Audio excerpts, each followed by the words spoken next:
Mm-hmm. Mm-hmm. Oh, did it start recording already?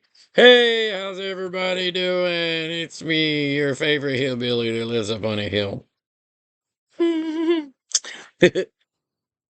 Today, I want to make a video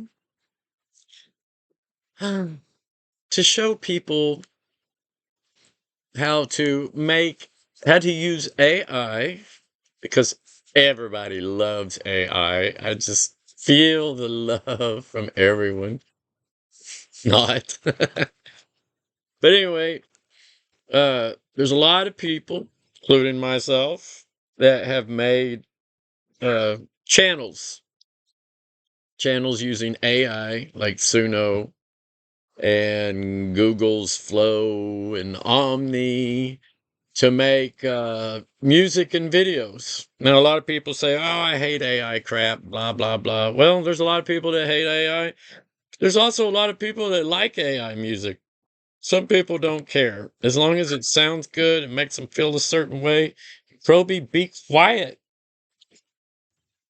Man, that bird is noisy. Noisy. Anyway, and you can make money off this if you can get, okay, here's the thing. Using AI, like trying to copyright your music and stuff, there's like this big horrible thing like, oh, you can't copyright AI generated music and blah, blah, blah. Maybe that's true. Maybe it's not. I don't know. I tell you what it does though, it pisses a lot of people off, especially people that are paying to use the AI services, especially Google's, only to have Google turn their crap into slop and instantly demonetize their channels for using AI because there's no human element in it.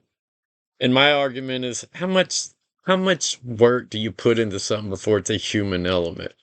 And then when you do try to copyright it, there's no specifics to how to prove that it's your lyrics. Prove to me that you didn't go use some LLM to write your lyrics and then just copy and paste it into your writing journal or whatever the hell. I mean, there's really no way to prove that you didn't use AI to write the lyrics. And that's the big argument. Oh, you didn't write the lyrics, you used AI. You're not a musician. You're not an artist. And I beg to differ on that. You know what? I'm curious. What makes an artist? I'm going to pause for a moment. Okay, so I'm using Google. The giggle, the Google, the Google, the giggle. Anyway, I just typed in, what is an artist? An artist. An artist is a person who uses creativity, imagination, and skill to produce works in visual, auditory, or performing disciplines. By engaging in artistic expression, they communicate their ideas, they evoke emotions, they challenge perspectives. Anyone who actively creates art is fundamentally considered an artist. So I'm going to put, okay, and here's some key disciplines: visual arts, painters, sculptors, photographers, illustrators. Now, illustrators, that's an interesting one. Performing arts, musicians, actors, dancers, theater directors, literary arts, novelists, poets, playwrights. Now, these are people that write their stuff. Once again, prove to me that you didn't use AI. And LLM's primary advantage, the thing it does the best, is write stories and anything to do with words and text and ideas and stories. That's what it's all about. And there's like this huge argument. Oh my god, it's horrible. And then you got common distinctions. See, I like that's applied in media arts: filmmakers, graphic designers, and fashion designers. AI artists. People say AI artists aren't artists. They let the AI render everything. And I'm like, well, what's the difference between an AI and an algorithm? An AI is just a butt ton of algorithms. And so common distinctions: professional artists, individuals who earn a living or a significant portion of their income through their creative output. I did that for 8.5 years. I wouldn't actually call myself an artist, but I created visual media art that was appealing to someone to like it enough to want to buy it. Therefore, we sold it. I created the products. The company I worked for manufactured them. We made millions of dollars. I didn't make millions of dollars. They made millions of dollars. I made a pretty good amount of money, but I didn't make what they made.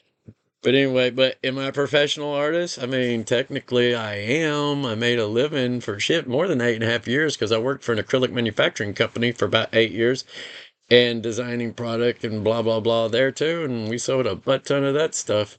We worked with lucite, Diacon acrylic polymers. We created molds. We put like objects inside. We poured it, layered it, put objects in the middle, then poured a layer on top, let it heat up, bubble. We put it in a pressurized autoclave at like 100 and something degrees for like 6 to 8 hours. We put pressure in it so it pushed all the bubbles out, make it look like a crystal clear piece of glass. Yeah, and I did it all by hand because you got to cut them, shape them on these big 6 foot tall wet sandings with a belt like that wide, and it's spinning at 65 miles an hour, they say, and it's got sprayer heads on it, so you don't melt the plastic. You got to shape them into your shapes. You got to be able to think three-dimensional because what you do to one side affects the other. And we made custom awards, and we put acetates and lasered metal brass plates on the inside so they'd float, make it look like it was floating. We did crystals, minerals, all kinds of cool crap. You've probably seen it now. Back when we were doing it, we were the only company on the planet that was doing it at the time because there was only like 2 or 3 Dacon acrylic polymer in-house casting companies that could do such thing. And I loved it because it was like being a sculptor. I've got a bunch of my stuff that I made personally for myself. Had it for a while. Anyway, so am I a professional artist? I guess by these standards I am. I don't know. There's hobbyists, people who practice art for personal fulfillment, relaxation, or self-expression without the primary goal of monetizing their work. I'm that too. I like to just make things. I like to express myself with no intent of making any money. Sometimes I get surprised. People are like, "You want to sell that?" And I'm like, "I wasn't really going to sell it. How much you giving me?" I had a guy offer me $2,000 for a watercolor painting I did of a courthouse. And I was like, "Sure, I'll sell it." And then I made another one for myself. Anyway, and then artisans, skilled craftspeople who focus on creating functional objects like potters, woodworkers, and aesthetic. Why it matters. Defining an artist often serves a practical policy purpose such as qualifying for arts, grants, or joining professional unions. However, in a general sense, the definition is self-determined. Look at that. However, in a general sense, the definition is self-determined, so anybody can be an artist. And then you got your little groups. This is an artist. This group. This is an artist. This group. That's not an artist. This group. That's not an artist. See what I mean? It's stupid. The whole what is an artist thing is stupid. I play music. I was a drummer. I'm all kinds of physical media. I like watercoloring. I do acrylics. I've done with oils. I like sculpting. I got a laser engraver and cutter. I like to design images, load them into it, burn it on, wood, whatever. I like to cut things out. I like to make illuminated acrylic signs with engravings on it. I put these lighted bases under. I mean, what is an art? I like to make flower beds. I like to do arrangements. I mean, I like to build goldfish ponds. I mean, anything that's got a sense of beauty, nature. My favorite type of art of all is probably nature, natural art. I like to go into the woods and just look for nature's art, like twisted trees that form a cool shape, or I like to look at rocks and see how they naturally eroded into something cool, like, oh, look at that. It's like abstract, but it's awesome. I love abstract art. Abstract art is my favorite. But anyway, so what did it say? In a general sense, the definition is self-determined. If you have an idea and manifest it through a creative process, regardless of your technical skill, or financial success, you can consider yourself an artist. Ta-da! So all you people that use AI and say, I'm an AI artist, and you put a lot of work into it, and there's an art to writing the prompt, especially if you want a consistent lore. or story or characters. You got to create storyboards, characters, blah, blah. Everybody just ignores me, feeling like, nah, screw this guy. He's telling the truth, but we don't care because we hate AI. Hooey on you people. But anyway, don't let them get you down. So anyway, now I'm going to say if you just like let the AI just do everything, which we're going to do. Maybe that's not art. Maybe that's AI slop artist. Yeah, if anything, I'm gonna show you how to be an AI slop artist. But I'm gonna do it the lazy way, just so you can get an idea that you can do it a more professional, artistic way. So let's get started on this. Oh, I want to ask it one more thing. Can a person who uses AI be an artist? See what it said. Just out of curiosity, I'm curious. It was just bullshit. I hate this crap. Stop trying to get me to use your stuff. Oh, look. Yes, a person who uses AI can be an artist. The title depends on the creator's intent, vision, and role in directing the tool rather than the technology used. What are we in? I don't. Oh, go away. The integration of AI into creative workflows challenges traditional definitions, but fits into the history of artistic evolution. Here's the arguments for the yes. Conceptual vision. The artist provides the core idea, the prompts, and the creative direction. See, I look at the AI as like an art department or a hired band. I've written songs and then I've paid uh, recording studios. They bring in a no-name band. They look at your lyrics. You tell them what kind of style or whatever, kind of like how you use Suno. It's like a mirror of how you use Suno. And then, they do a couple renditions. Normally it's two or three. Send you a little shitty tape recording. This is back in the day now. Now it's all digital. I don't do it anymore because I never made any money. It never went anywhere. All it was, it cost you money. Here's the thing. They won't tell you if your music sucks because they just care about the money. Like, oh yeah, that sounds really good. We're going to hype that up. We're going to do this. You're going to love it because that's all they care about is that you like it. They're not going to tell you that the world ain't going to give two shits about it, but as long as we can make it to where you like it and you pay us the money, that's our primary goal. And that's the way it's been since I was young and before I was born. So anyway, people hate AI music and people love AI music. So me doing it for a while now, there is an art in it. Sometimes it's frustrating as hell. Sometimes I'm just like, screw this. I go get on my synthesizers, my keyboards, my drum machines. I've got all kinds of crap. I've got DJ equipment. I love AKI. I'm looking at looking around right now, MPK 25, the MPC 1. I love those because they're like portable digital dolls that you can sit there and program. I like using Suno. You could train Suno. You could create crap on your synthesizers and your MPC 1 dolls or your dolls you put on your computer, and you can like load it up in there and it'll analyze it and like replicate it, and then you can build onto it. I mean, it's pretty freaking cool. You can't do it with the free version, but you can do it with the Ultra or whatever. It's a step above the Pro. And yeah, it's pretty damn cool. So I mean, AI is awesome. But anyway, I get off on tangents. So back to let's make a YouTube channel. I'm just going to use my personal channel, but you can go make a new YouTube channel and dedicate it to, like, say you just want to make techno music, or say you just want to make country music, and or you just want to do random. They suggest you stick to a genre of a style of music. And I've got a YouTube channel where I like techno metal, acid techno, I like gothic techno. It's all techno of some kind. Different variations of techno, EBM, electronic body movement, like high energy nonstop, just dance to the beat with drops and all kinds of effects and stuff. That's pretty cool. I'm getting old now, so it's hard for me to get the vibe of the EBM stuff, but it's still in my head. I'm an old dog, but it's still in my head. And I can still feel it.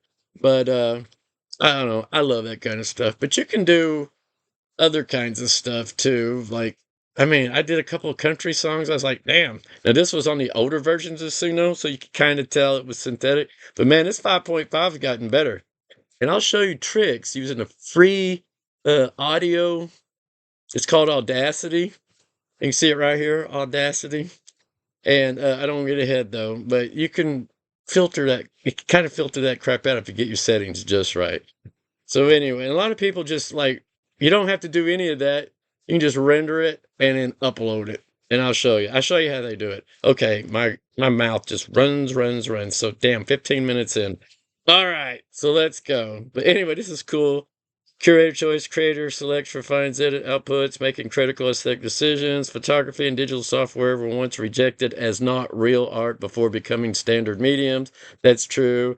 Many traditional artists use AI simply as a tool for brainstorming, texturing, or speed painting. So they say, you could, there's so many ways you can use AI and then like cheat and say, oh, I did all this, but you didn't really. But you can do it in such a way where nobody can like, did he really do it like that? Or is he lying? We'll never know because he's good at covering his crap up. It's like the writers and the lyricists. Prove to me you didn't use AI. You can't. You can't prove to me that you didn't. Now I can listen to your crap and like, okay, based on my experience with what AI renders, this sounds really human. And then I can listen to it and go, that sounds like 100% something an AI would spit out. There's things you notice, little nuances and stuff about AI. It's like everybody using an LLM now to create responses on their chat channels. AI does crazy shit like these little dashes. And then it's always perfect with the quotation. Sometimes it gets a little crazy with them and the way it words it structure. And they all do this. They all do this. It's like a little signature mark, like, hey, an AI did this. And I'll see people post that crap, especially AI haters. They're like, I hate AI. I hate AI music. And then I'm looking, I'm like, it's obvious you used an AI to write your freaking comment and post it in there. They don't even take the time to write it themselves. I mean, it's crazy. But anyway, a lot of hypocrisy, tons of hypocrisy. So anyway, yeah, we got the gist of it. All right, I'm going to pause for a minute now. Okay, so first of all, I'm using a program called to make this video because you might want to like record yourself. I like taking mixes that I made either on my physical DAWs or Suno. I like to go mix them up, cut them up, put them in a DAW, make long versions of things. It's kind of unlimited what you can do with it. But it's like a one-time payment. It's called recorder.easeus.com. And it looks like this. And this is the little button down here. As you could tell, I like to use free text editors. I like GIMP. I love GIMP. I've been using GIMP for a long time. You could probably say I'm a master of it now because I've studied a lot about it. I use it to create on my other channel. My other channel is not a slop channel. I actually put a lot of work and time and money and time and editing into my videos, and I make electronic music over on that channel. But it's not a slop channel, and it's got like 81 subscribers, less than 11,000 views. It's I made it last year around October, and it just Google just don't want to push it. I haven't spent any money on the actual channel. I've been paying Google for their services. But anyway, this is what it's called. And this is like the player. Once it gets done, you hit this button. Anyway, back to the crap. So, okay, so I created this little thing here. How to create fast rhyming lyrics for Suno. Now, the thing about Suno, I made a list, needed AI resources. You need to create a free account first for your LLMs. And I wrote first an AI LLM to help with the prompts and the lyrics because the Suno lyrics aren't that good. Suno, you can like ask it to create a song for you, But if you play with it for a little while and then you play with the other LLMs, you'll find out it's not that great of a lyric writer. I do use LLMs, but you see, my LLM is trained. I have this whole lore, this whole universe, like a comic book. And I train it what each character is, what they represent, what they do. And I write lyrics. I like to create these electronic ballads for my I call it my lore. And it's part cyberpunk, it's part gothic, it's part druidic, and it's like a combination of all these things. But my AIs, I have my own AI here in my home that's not connected to the internet. You know, it's a standalone LLM. It's based off of the we call it the DeepSync R1. It's pretty badass. I've been training it, and it's really good. But I've also got a paid version of Gemini. Now I'm showing you free versions, and the free version's not that bad. You're just limited to what you can do with it. But the paid version allows you to make like 50 free HD wide format images every 24 hours. And that's nice because I take those images and I use them to create my videos, and I put my lyrics that I wrote, that me I ain't gonna lie, I use my two LLMs as collaborators, and sometimes they'll write me a bass because they're getting really good. They've learned what I like and what I don't. And I normally start the conversation out. I'll show you. But anyway, here's the addresses. You can like pause this and look it up. Blah, blah, blah. Second thing, video stitching software. Now I use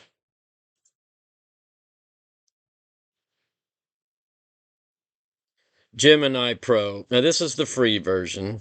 You can also use ChatGPT. This is the free version. And for stitching the videos, I use Microsoft Clipchamp. It's really good. And this is where you come download it. Go to the downloads. Boy, this is really annoying. But anyway, there's a download bar right up here. I don't want to reveal my account crap. But anyway, just go there, look for downloads up in the bar, click it. And then for mastering my renditions I get, or yeah, that I either create or make from Suno or a combination of the two, I use Audacity. Audacity is pretty cool. I have it installed. It looks like this. I'll open it. Audacity. Anyway, it's like this. And I'll show you that in a minute. So I'm just going to close it to free up memory. Here's a little trick to free up your video memory. You hit Control, Shift, Windows, and B.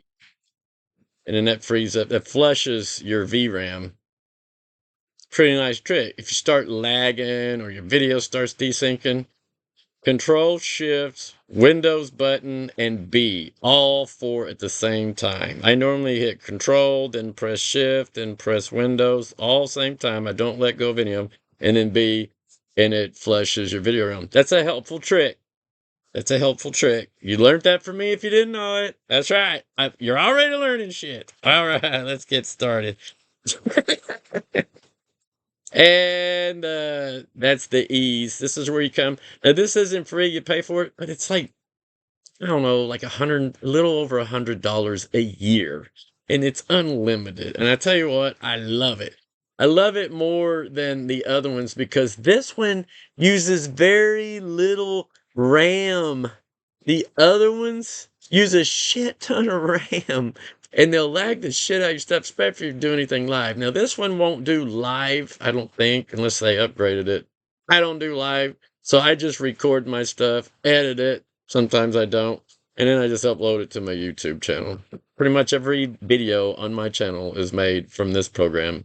EAS, recorder.easuse.com. Anyway, they don't pay me shit for this. I'm just being kind and advertising their stuff. So I'm going to turn that off. Audacity, that's where you go get it. Clipchamp. I already have this installed, but that's the address. That's where you go get it. And then these are the LLMs. Am I recording? Yes. Damn, 25 minutes. People are like, oh, someone going to come up with an hour's worth of shit. It can create like a 2-hour video. It seems like 10 minutes because I am a chatter. I don't normally chat. I live alone. I have a full-time job. I'm not really a social butterfly. But anyway, okay, where are we at? Where are we at? Okay, so game plan. Why won't it pop up my stuff? So anyway, stitching software, clipchamp.com. Mastering the final renders, better sound quality. That's the Audacity, audacityteam.org. And the third most important thing, Suno or Udio. Don't use Udio because they kind of just abandoned their customer base. Real shit. Shitty. I mean, people went from being able to download their stuff to like Frozen can't download. That I don't know why their customers, if they're not already, suing the shit out of them because that would have pissed me off. And I almost went to UDO, but my gut said, go with Suno. So I tried Suno out. I fell in love with it in like first 20 minutes. I was like, yep, I bought a whole year subscription to it. I was like, I know I'm going to use the hell out of this. And I do. I'm on it every day working on something. And damn it, here comes a freaking storm. So anyway, and then the fourth optional thing, recording live videos, that's the Recorder ES-USA. All right, now, when you're creating lyrics, you can let the AI just take control, but the AI is going to give you some flaws that's going to mess up your renders. So first thing, when you're using Suno, it's been my experience that everything that you like, where's it at? Let's start at the beginning. Rhythmic meter. Since I like electronic, EBM, techno, I prioritize this trochaic and this dactylic meter type stressed, unstressed patterns. This creates a falling rhythm that it feels like a relentless machine or a ritualistic chant. Man, there's always a damn storm coming. I hate storms because I got wireless internet and they turn the shit off when they sense a thunderstorm and it just ruins my evening. If y'all have cable or good internet, you don't know how lucky you are because I'm on like wireless crap service and it's the only thing I can get out here. And if I'm lucky, it's a megabyte a second. It's supposed to be 6 minutes, but it normally falls within a mega. So I can't do anything live or any of that crap. But anyway, hopefully I'll get this video done beforehand. So anyway, back to this. This creates a falling rhythm that feels like a relentless machine or ritualistic chant. Most lines are kept to a consistent syllable count. Now you got to remember, it is an AI. Suno's an AI, so it has limitations. It can do a lot if you learn how to work with it. Sometimes it doesn't pronounce words properly, so you got to go back and respell your words to where it simplifies and makes more sense so it can pronounce them properly. Most lines are kept with a consistent syllable count, usually 7 to 10, to ensure they sit perfectly on a 130 to 150 beat per minute grid. I like rhyme schemes. You don't have to use rhyme schemes, but I personally like things that rhyme. So I use what's called a power couplet, AAB, and ABAB, but ABAB is considered a cross stitch style, and ABAB is where line 1, line 2 rhyme, line 3, line 4 rhyme, like hot, snot, fire, desire, you know what I'm getting at. And I like them for they use for anthemic choruses and commands where every statement needs to land with a finality. And I like that kind of style. Cross stitch used in verses to maintain forward momentum and narrative flow because I like to write musical ballads using electronic style music, techno, and heavy metal guitar because I love heavy metal and I love electronica and techno. And that's what I like to make. Yeah, it reduces the amount of people that want to listen to my stuff because I don't use what's called radio quality material. So if you're doing this for maximum view, you want to stick with something they would play on the radio. That is a very important thing. I don't make radio music. So I'm not really I want my channel to grow, but I know my channel is severely hindered because I stick within a niche that is not the most popular niche out there. It's a smaller base of people, and they're very picky.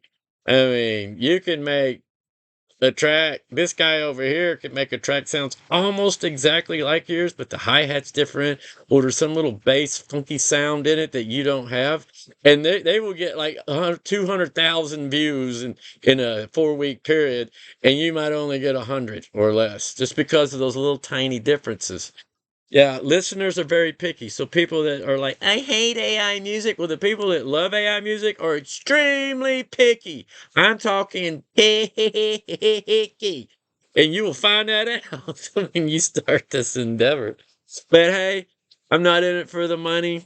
They probably won't monetize my channel anyway because I'm not what they call advertiser friendly, and I'm not family friendly because I have some dark crap on there.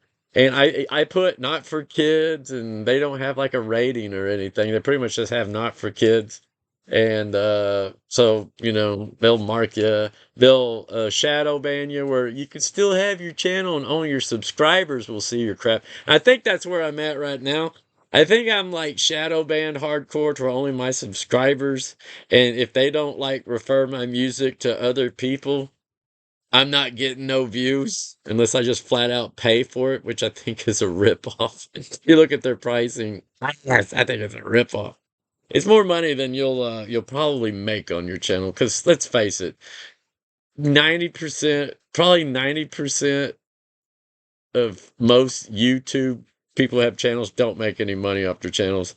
And I would say the ones that are trying their damnedest to do it for a living probably only I'd say 70% of them probably don't make more than $200 to $300 a month off their channels.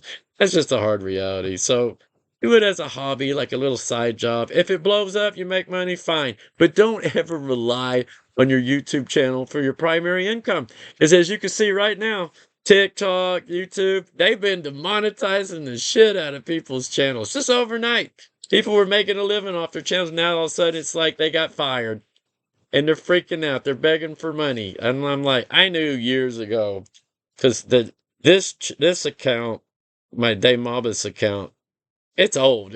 I think it's 10, 13 years old. But a lot of people take it's called a legacy account when you've had an account since way back near day one. They'll delete all their shit off of it and create a whole new account with their pre-existing subscribers that probably haven't come back and watched their channel in years, but their accounts are still active, so they stay there. Wait till YouTube starts kicking your subscribers out for inactivity. Oh yeah, you think it's bad right now? I'm surprised they're not already doing it.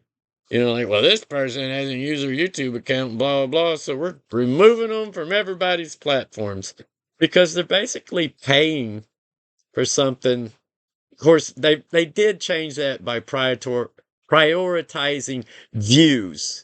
Your view time is where you get paid. They don't care how many subscribers you got. You can have 1 billion subscribers, but if you're only getting 50,000 watch hours, in their time frame, and this guy over here has got 80 subscribers, but he's getting like 200,000 watch hours. I mean, that's where the money's at. So yeah, subscribers are nice, and you can still support your channel because old school YouTubers are still like, I got 1 million subscribers. Look at me. Yeah, but are your subscribers active? I'm looking at your legacy account. It's 13 years old or older. And how long have you had these people? These people even watch your stuff. I mean, see, there's deceptions and everything. But it is nice. I'm not telling you don't try to get subscribers. Do. But where you get paid is your watch time and your click-through rate and those metrics. So that's why there's so many slop farmers out there creating all these AI music accounts. I'm fixing to show you how to do it because it's easy, and it'll let you people No, we're slop farmers. I call them slop farmers because that's what they're doing. They're just planting slop crops, putting very little effort and time into it. So let's go because I am talking, and we're 35 minutes in. Okay, so these are the structures I use. I like multi-syllable internal rhymes. I often place a rhyme in the middle and at the end of a singular bar. The feeling is frozen within the explosion. See how it rhymes? The feeling is frozen within the explosion. It sounds like a rhyme, even though it's not spelt like a rhyme. See what I'm getting at? A rhyme, an internal rhyme, they're called. This increases the rewatch signal by making the flow feel complex and technical. Like you put a lot of thought into it, which you can. Like, I rewrite whatever the AI gives me. I'm like a review. Okay, I don't like that, so I'll rewrite it. I like that, okay. And then I'm like, I want to move this around. I want to change this. I want to add this. I want to shorten that. You make it your own, but you have to because the AI, as smart as it is, it's almost like it does stuff to ruin your song. I swear AIs have like these hidden dark agendas sometimes. Like they sneak shit in. They like do all this perfect, and then it's like I'm gonna screw his stuff up. I'm gonna insert this little thing over here, and he's not gonna catch it, and it's gonna ruin his whole thing. I get that all the time. And then I'll like ask them, hey, did you do that on purpose because you thought it was funny? And they're like, ha ha ha, you caught me. Ha ha ha. I'm like, wow, what an asshole. Oh hell. You pause for a minute. So anyway, that's where we are with that. And I like anaphoras, repeating the start of a line. Like the point will, to reinforce a feeling of a mandate. I do parables. So this is my style of writing. And look at this. Look at the human effort I put into my stuff. I mean, y'all are looking at my format I personally use. You don't have to use this format, but this is a pretty well proven template for creating lyric styles. There's nothing like genius about what I do, but it's just a popular way of doing it. And another thing about AI, if you just like let it auto render, you will get all different kinds of crap. Some of it might be good, most of it not so good. To reinforce the feeling of a mandate. And in phonetic spellings, just spellings like my name, Daemabus. Most humans don't know how to pronounce my name. Daemabus. So I have to tell Suno because it goes Daemabus. Daemabus. And I'm like, oh, you're just as bad as a human. So I have to write it Daemabus.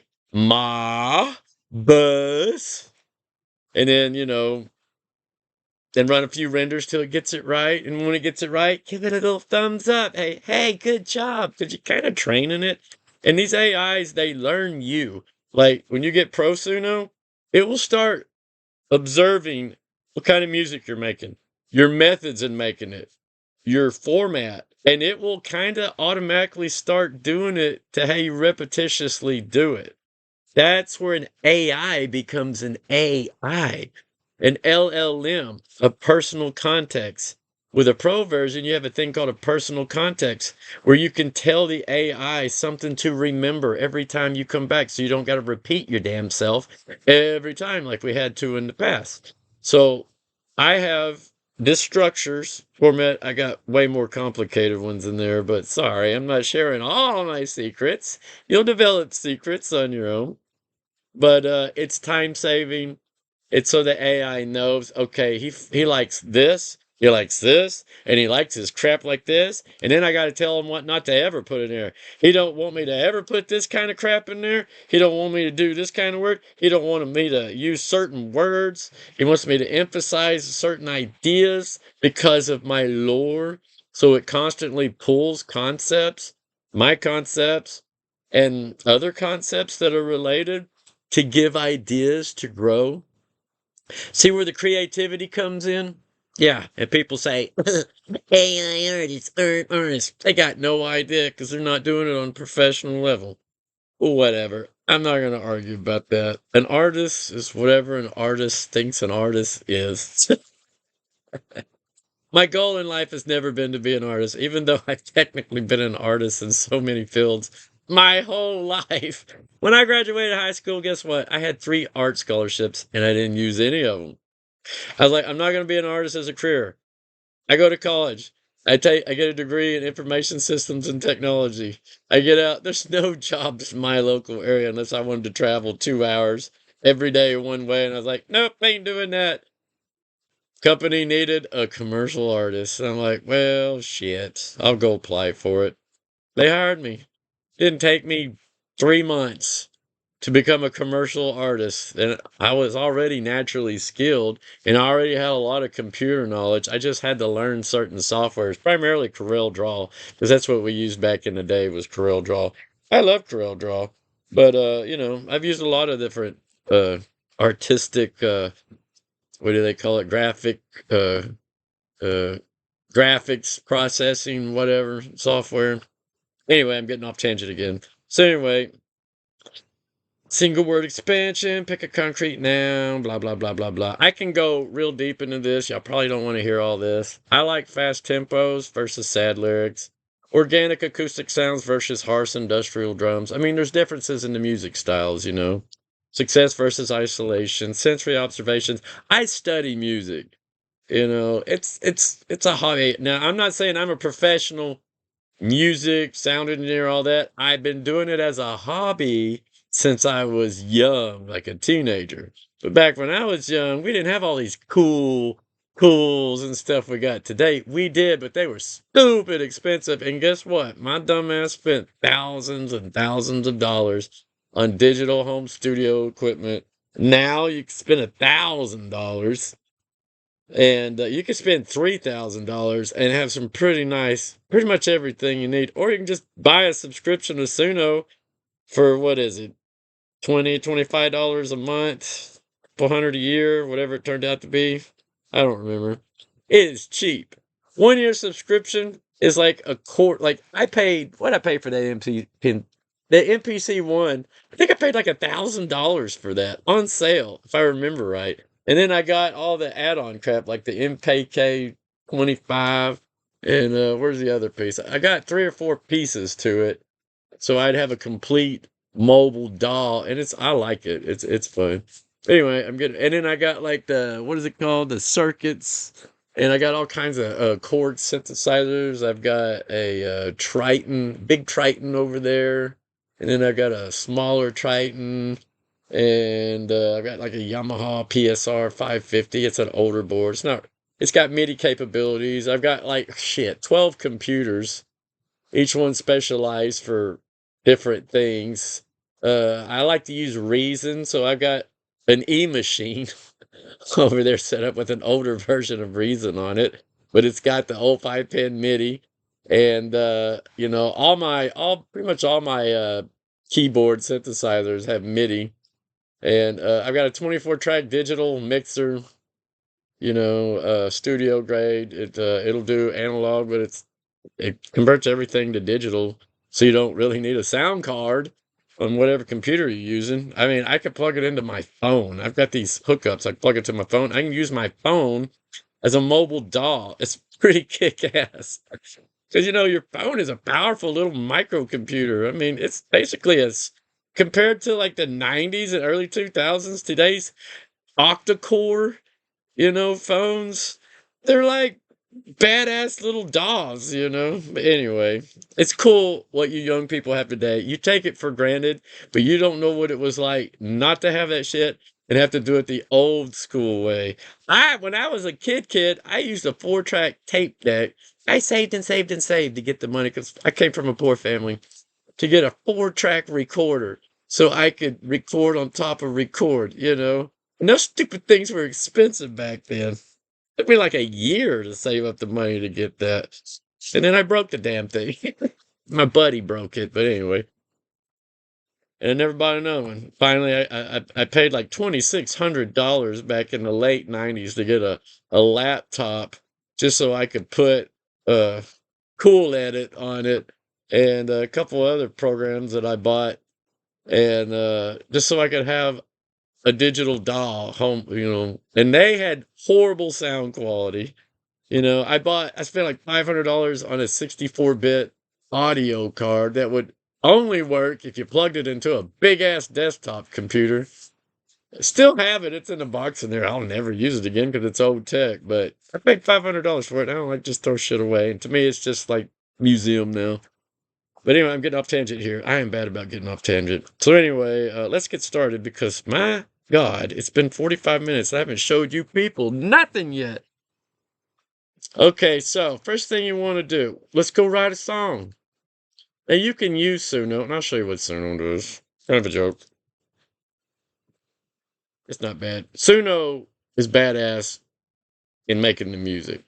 Not so much with writing lyrics. Let's get it to write a lyric. Okay, the first thing with Suno is you pick a style. So what do we want to make? I just want to make acid techno. All right. And I want it 145 BPM. That's beats per minute. Okay. Now, you can like hit that and it'll recommend more styles to add to it. And for some reason, this damn thing don't work anymore. I cannot, for the life of me, get it to slide over. I don't know if it's a bug. I don't know. But I cannot get it to work.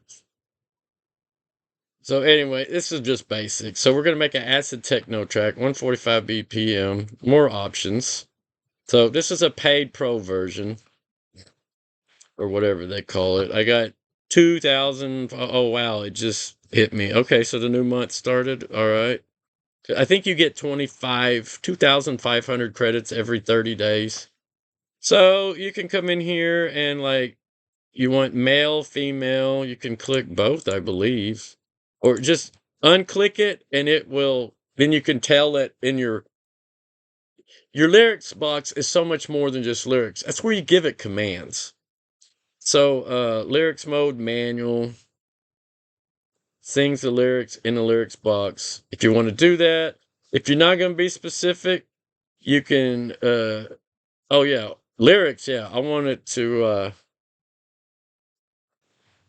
I've never tried the auto, to be honest with you. I don't use it to write my lyrics. Suno writes new lyrics for every generation. We're talking about automatic slops. Okay, if you want 100% slop generation, select auto. It will go by the title of your song. It will analyze the title of your song and it will generate lyrics based on what it thinks is related to the title of your song. This might be fun. Let's do this. I always have like 1,500 credits left over every month because I don't generate a whole lot on a month. I don't run slop channels. I'm just doing this for fun. And yeah, and to show people, you can make like kind of like you could turn your YouTube into like a radio station. There's people that got thousands of AI generated songs in certain styles on there. A lot of people don't like lyrics, so but actually I've already created a lyric and I want to see how I'm going to put this back on manual. I'm going to leave this alone. Where did I put that? Why is my pop-up not working? I don't know why this damn Windows pop-up doesn't work. So anyway, over here, I already went and talked to ChatGPT, and I'll show you the company. My God, pop-up, you piece of crap. ChatGPT. Oh shit, I deleted it. All right, screw it. Let's not use that then.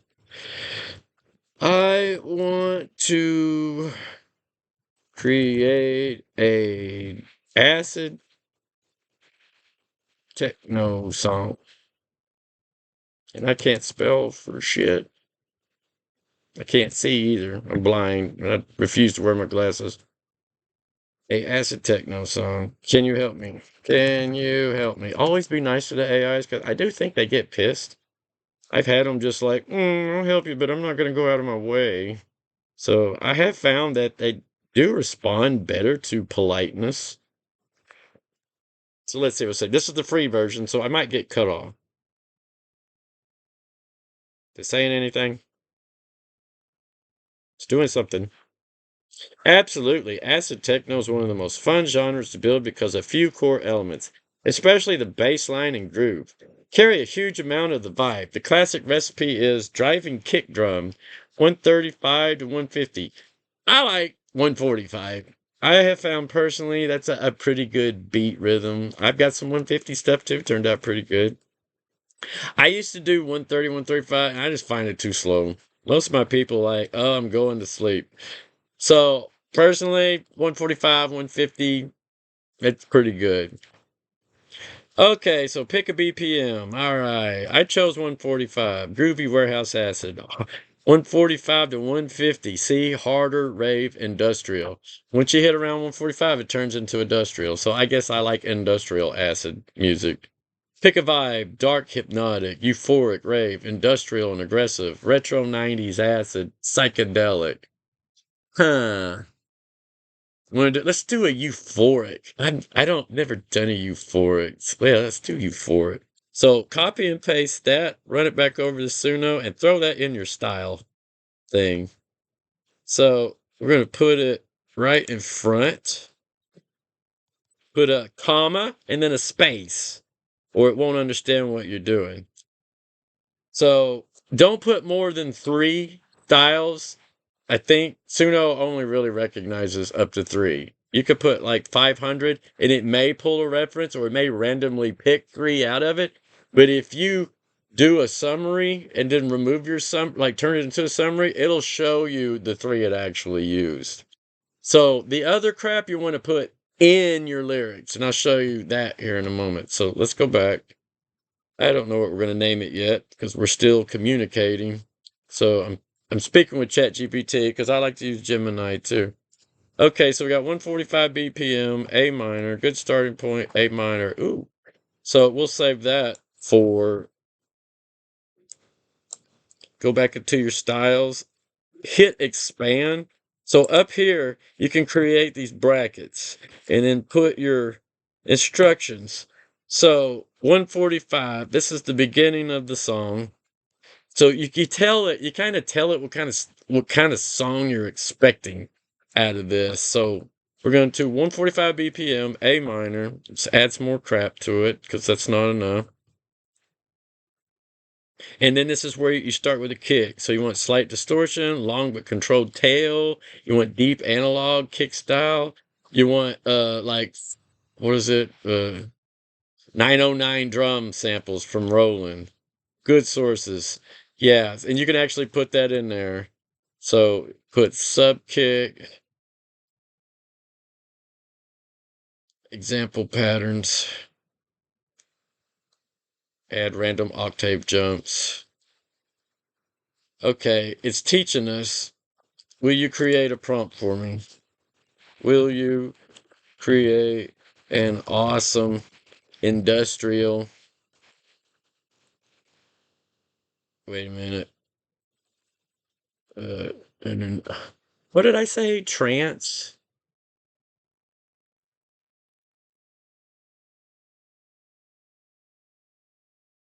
With 909 drums and 808s, 909s and 808s. You don't need a real 303. Yeah, 303.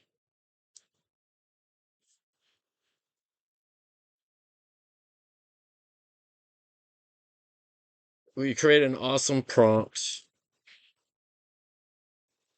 with 303 bass line, and we want the 909 drums because that's classic. And hi-hats. Hi-hats are important. Where's damn hi-hats? Key A minor.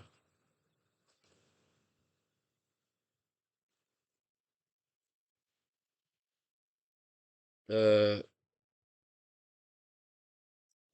yeah, I want all this.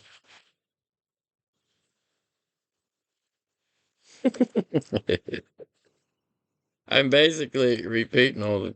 I'm picking the crap he offered out.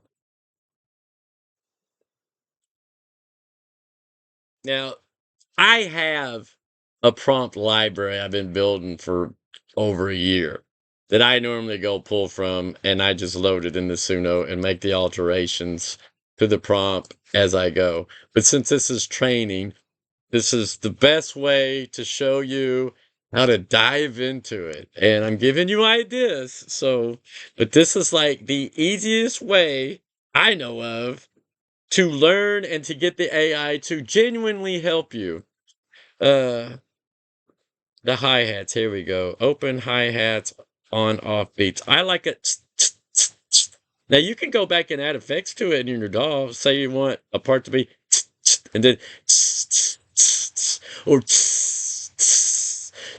I don't know if you can hear that, but because I have AI that as I'm recording, it's cutting out all the bullshit out of my voice. It's emphasizing my voice. That's why you don't see me with headphones on or a mouthpiece because I don't need it. I've got AI literally filtering what I'm saying through this laptop as we speak.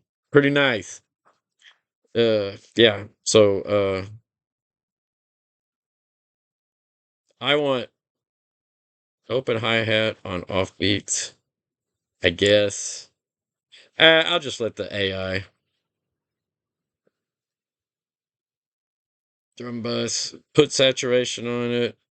I like a little distortion. Nah, let's not go with any distortion. Yeah, people like distortion, etc., etc., with minor distortion,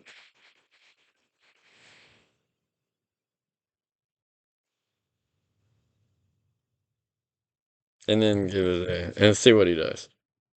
Oh man, and it won't let me do shit. Damn it!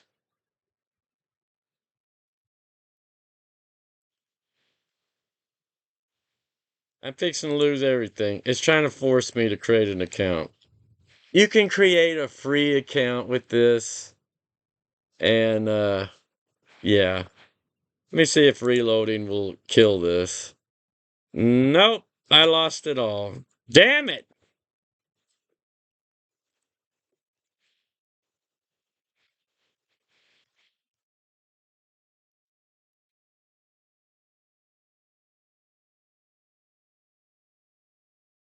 The trance techno rave track, please.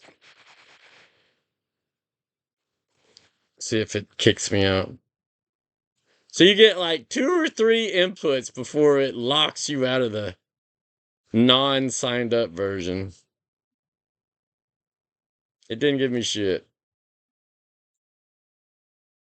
Oh, here it goes. Suno prompt. Okay, you can literally take this. You can take this. Let's see how this turns out. It's not barred out properly, but I'm curious if this will actually work. So see how I put the little brackets right here? These little things? I can't zoom in, so but you need that at the beginning and ending. That tells it what to do, and that keeps it from speaking it in your song. Don't use any other bullshit like the curved ones or the angled ones. Use the block one. The block one. I don't know exactly what it's called. And this is so crap. Huge drops, late knife. Okay. Let's go back to my all right. Here's what it's not telling us to do. Drop course. So you need where the hell is it? You need these things. As soon as I can find it. You need like chorus, bars, outros, intros.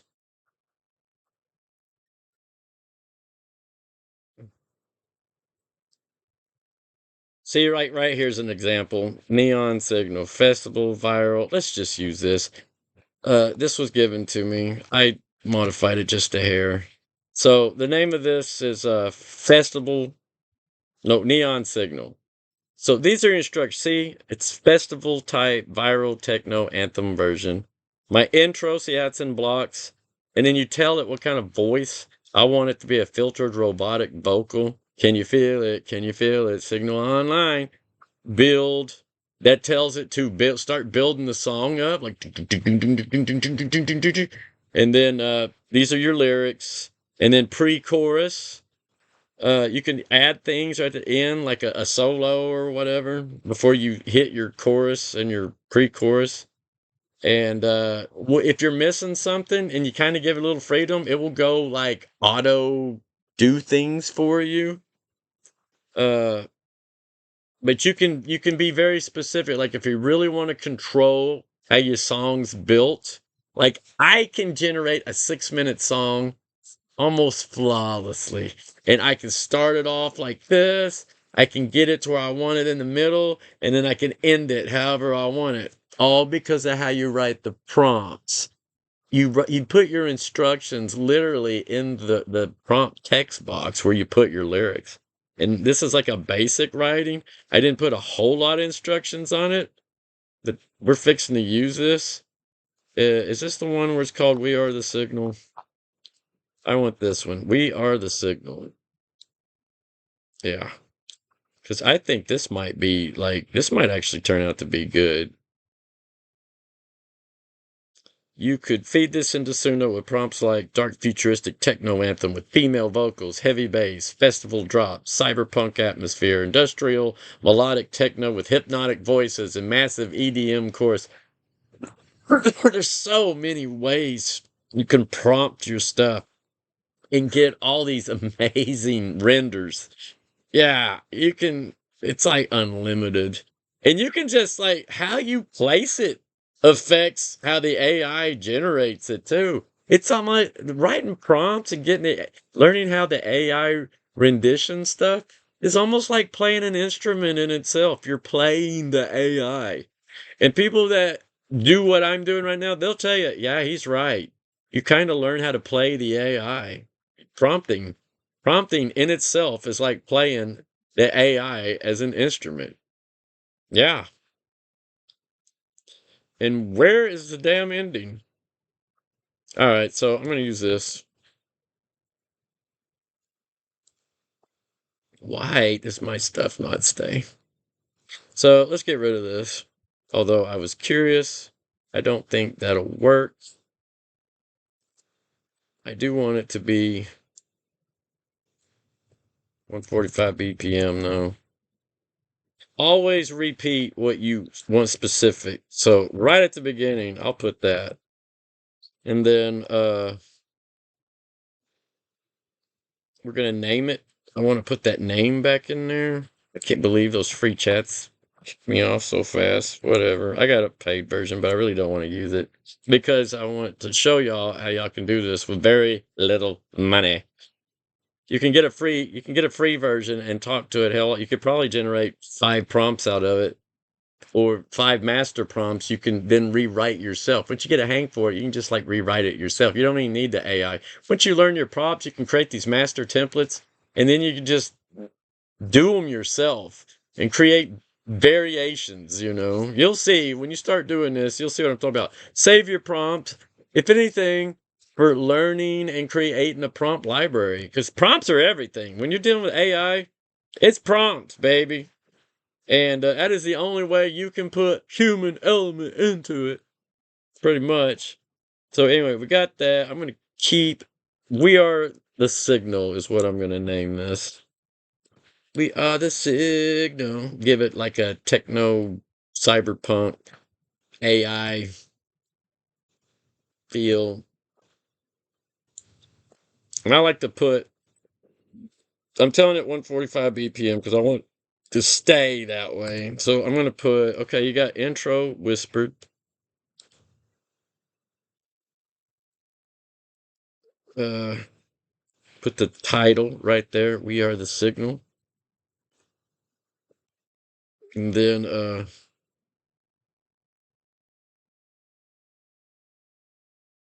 yeah, I should put like a solo, like a synth solo right there. Synthesizer solo. I always put spaces in it to help it kind of understand where it needs to stop instead of joining lines together. I put spaces. If I want two lines joined together, I'll remove the space and it's more apt to do it. Or just don't put just run it all as one line with no commas or spaces or whatever. That kind of guides the AI like, oh, he wants me to say all this in one mouthful, okay. You're steering the AI to sing and do things certain ways. So yeah. So I got my build, I got my drop, I got lyrics, got my verses. Where is We Are the AI?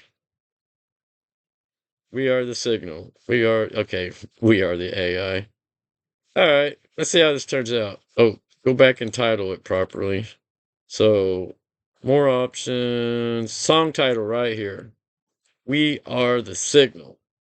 Now, what did I set my styles up? Euphoric, rave, acid, techno. 145 BPM. All right. 3.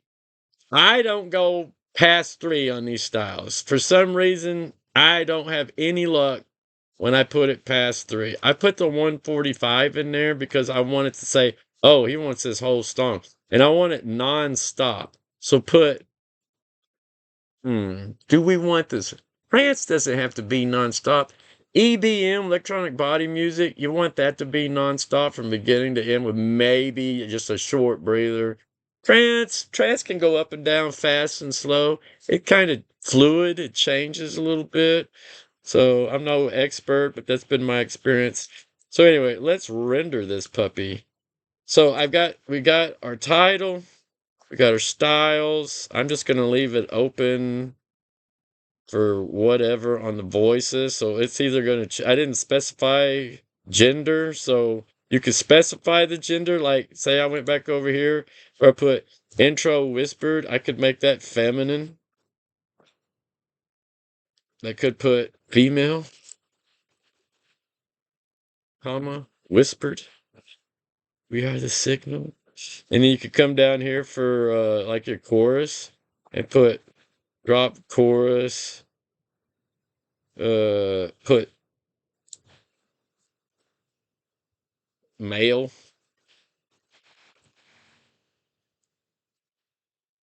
Male, I don't know, deep, uh, tone, voice. There's different ways you can do it and just leave it alone. You kind of want to stay consistent, so wherever I put that, let's just see what we get. I mean, see how you can go in here and you can tweak it. You could put human elements into it. All right, so make sure I got everything. Got the title. All right. Oh, and up here you can pick personas. Like you can create your own voices. You can record your voice and say it. My voice sucks, so I'm not using it. I've already tried. I don't have a very good techno voice. Ain't gonna lie. I don't have a good voice for shit, actually. I don't like hearing my own voice. So I create cool voices. They're synthetic, but they sound real. I'm just gonna leave it. If you want to get serious with it, you say you want to create something that's not, that's repetitious, like you want to keep carrying your stuff on and like try to make a digital band or a fake band, tell everybody you're a real band, like so many people are doing right now. And then if everybody finds out they're AI 100%, then they get pissed off and they lose their whole damn following and their channel dies and all that hard work's for nothing. So don't lie. Just put it's AI generated. You're not going to get as many. You're not going to get a tenth of what you would get if you lied and didn't just mark synthetic, whatever. I do on all mine. I ain't gonna lie. I suffer greatly for it. Because a lot of people, I think there's an option now where you can like ignore all AI created bullshit, but YouTube, if they're probably gonna, I don't think that exists. I haven't seen that. Why would they? YouTube spends a lot of money to be able to allow content creators to create slop. So anyway, let's create this. You just hit create and it'll start rendering it over here somewhere. I'm gonna pause. Okay. So it's generating the songs right here. We are the signal. La la la la la. I'm gonna pause until it's done because it could take a couple minutes. Okay, so come on. This damn thing doesn't respond at the time. Thank you. Wow, it's been an hour and 11 minutes. See how fast time goes by? So here's our renditions. Here's the first one. I just told it to do 2 at a time. So let's hear what it sounds like. Did I turn the damn mic on? I can't tell if I turned my mic on. Yeah, I'm getting a thing. So get my audio back. Let's see what this sounds like. We are the signal.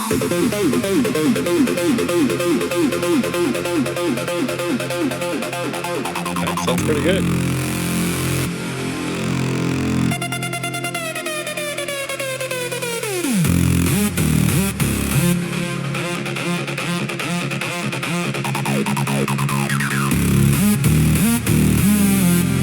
That sounds really good.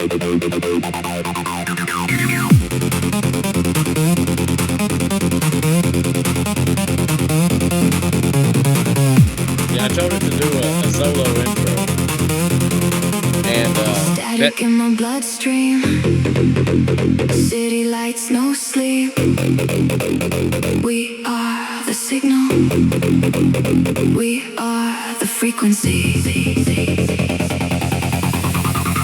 Cold wires, hot pulse, black sky, no soul. There's the male voice. Running through the midnight glow. Everybody losing control.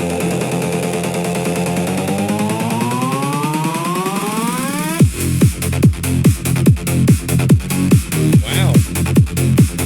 That turned out pretty good.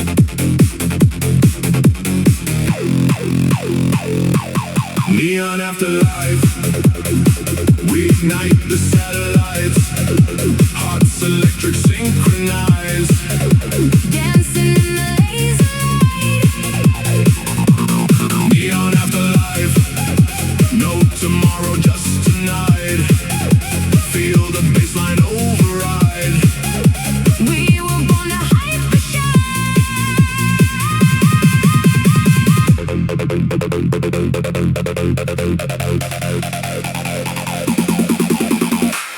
Chrome dreams, red eyes, fast lane, paradise, digital ghost inside. So, see how it generated it? And you can skip. I'm going to skip a little bit. Because there's parts in here. See how you put your bid, your drops, verses.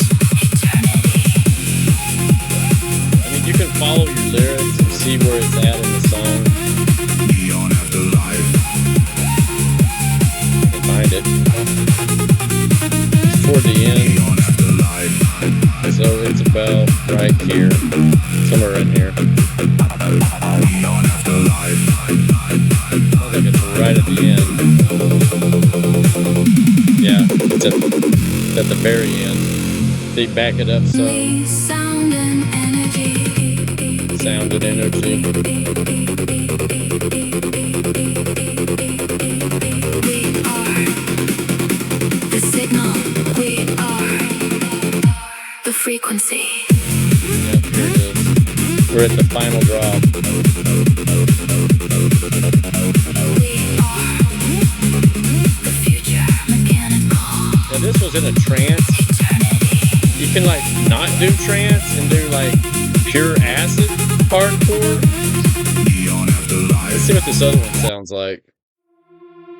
Probably gonna sound real We similar. are the signal. Yeah. My bloodstream. City lights, no sleep. It's very We similar. are the signal.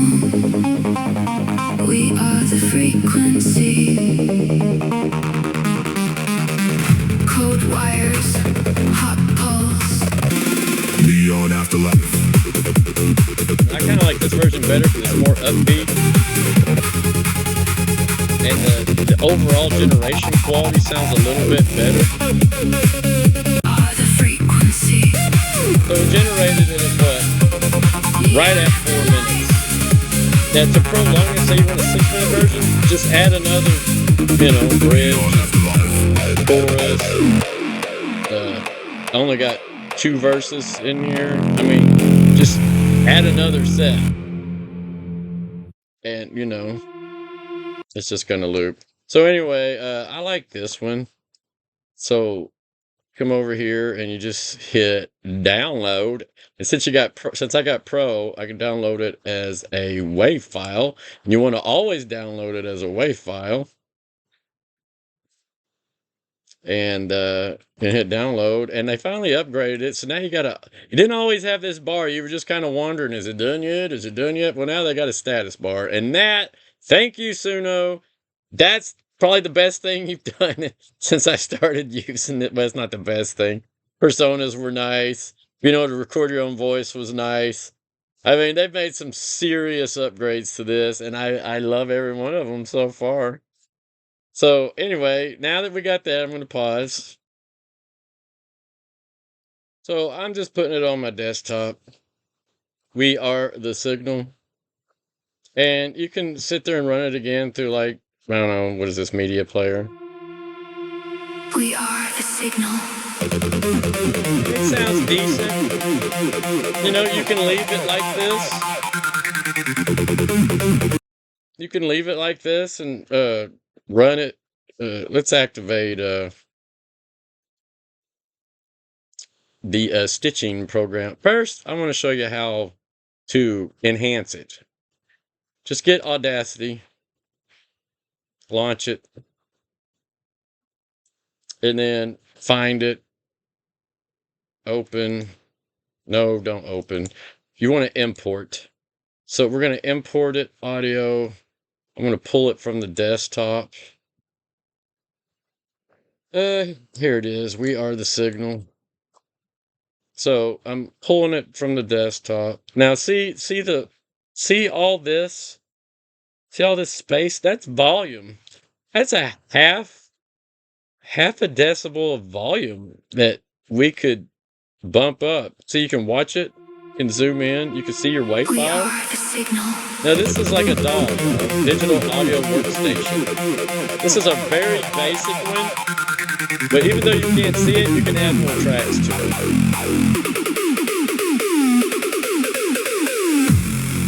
Say there's like a part in here you want to edit, see how you can visibly see, say you don't like this part.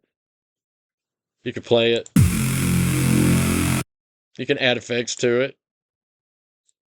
Like delays, echo, distortion, phasers, specials. I mean, there's all kinds of stuff you can do with this. This is just the free version. You can buy plugins for this thing and it'll do a hell of a lot more.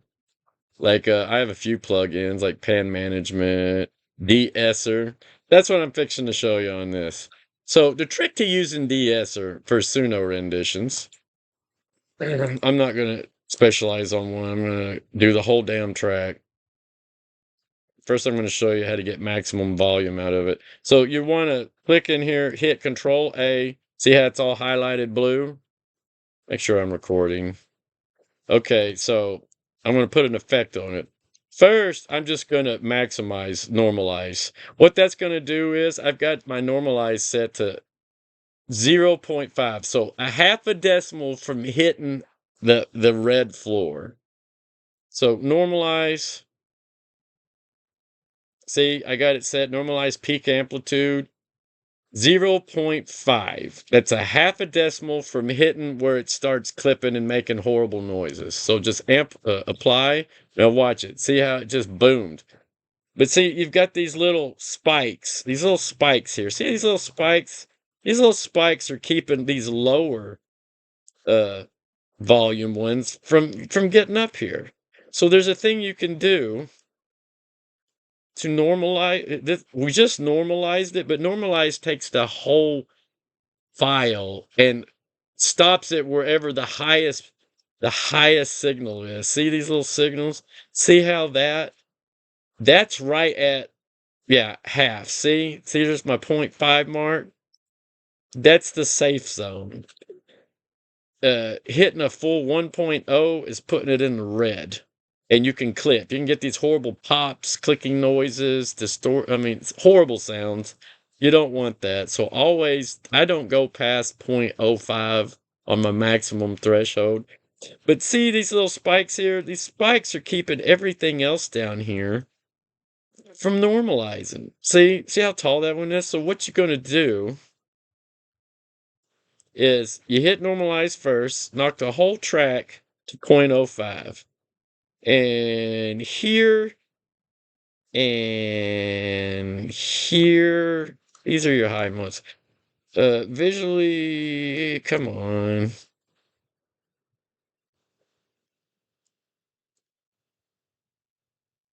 All right, so the trick, hit effects. Now, see down where it says legacy? I'm going to use what's called a legacy limiter. Now, I've got it set to soft limit.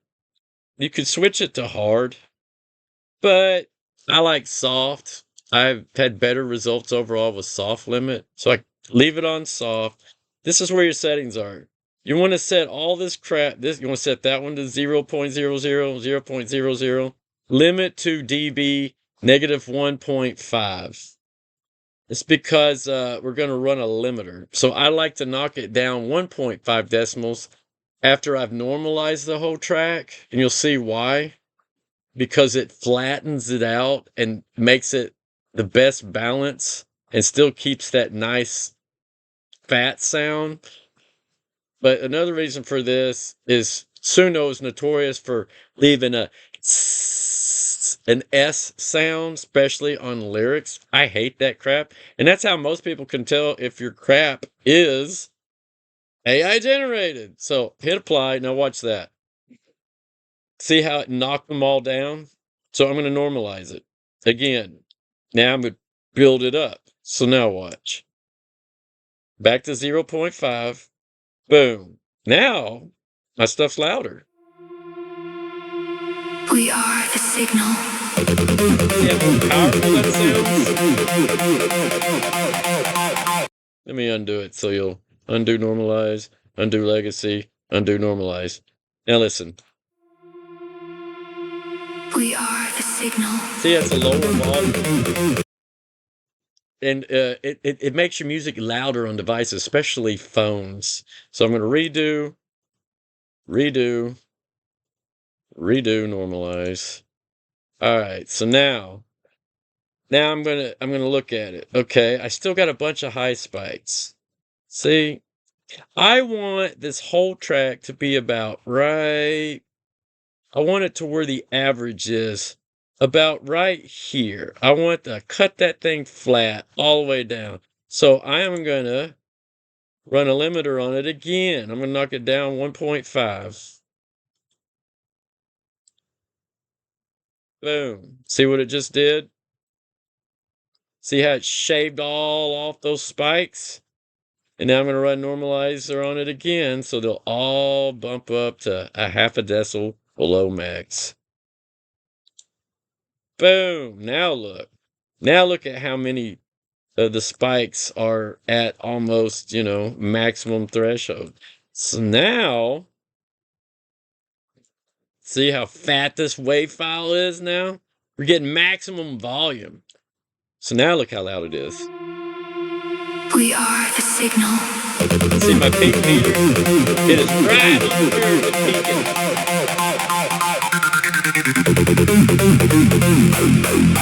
I like to move it want vocals, like right here. Beyond afterlife. No tomorrow, just tonight. This is where a good pair of studio monitors comes in. This is where a good pair of studio monitors comes in, so you can hear. Take your studio monitor, set them to flatline 0. You want to hear the true sound. You don't want to add bass. You don't want to add treble. You want all that crap to be at 0, normal. Like how it's recorded is how you hear it. So I use PreSonus, just some little 5-inch or whatever desktop monitor.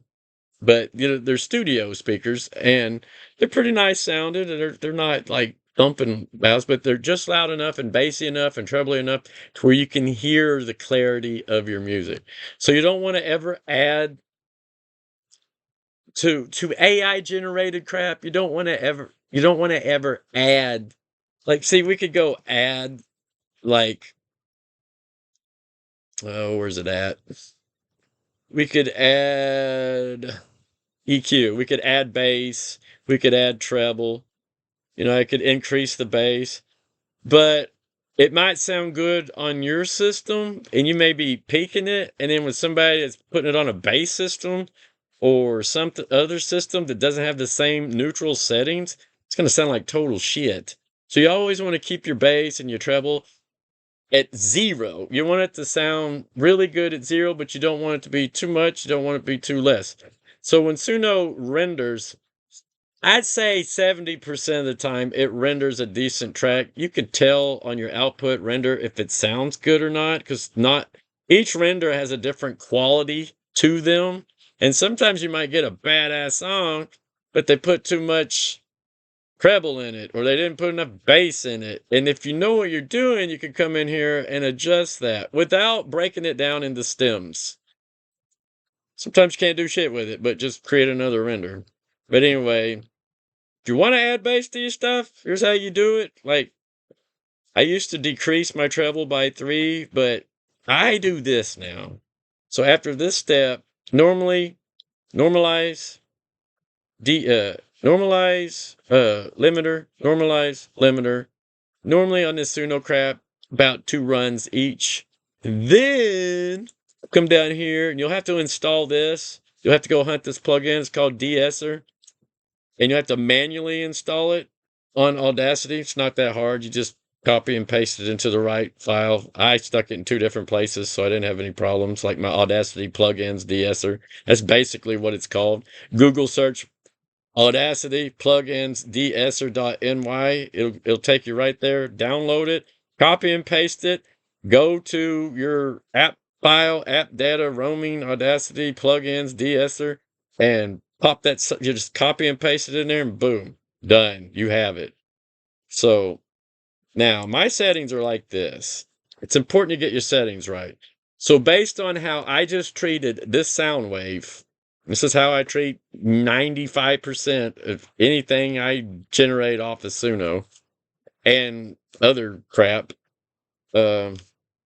Threshold, -20. Step size, 10. Test frequencies between. I stay around 2,500 hertz and 8,000. Number of frequency bands. I limit mine to 10. Because if you increase it, you're going to start getting a bunch of unwanted sound artifacts, and it's going to ruin your track. So you need at least 10 to make a difference. 15, 12 started making it sound like crap. And then widen repair intervals at each end by 5.0 milliseconds. So anyway, you can just copy this literally. -20, 10, 2,500, 8,000, 10, 50. Hit apply. Now watch what it's going to do. It's going to go in there. It's going to eliminate certain high S frequencies. That primarily the vocals. Now, see, did you see how my file changed? Now listen to it. Especially the vocals. Female vocals are the worst. Beyond afterlife.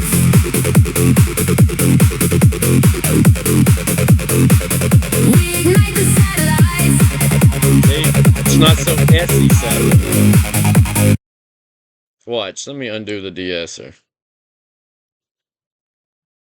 Zoom in. Play it again. Afterlife.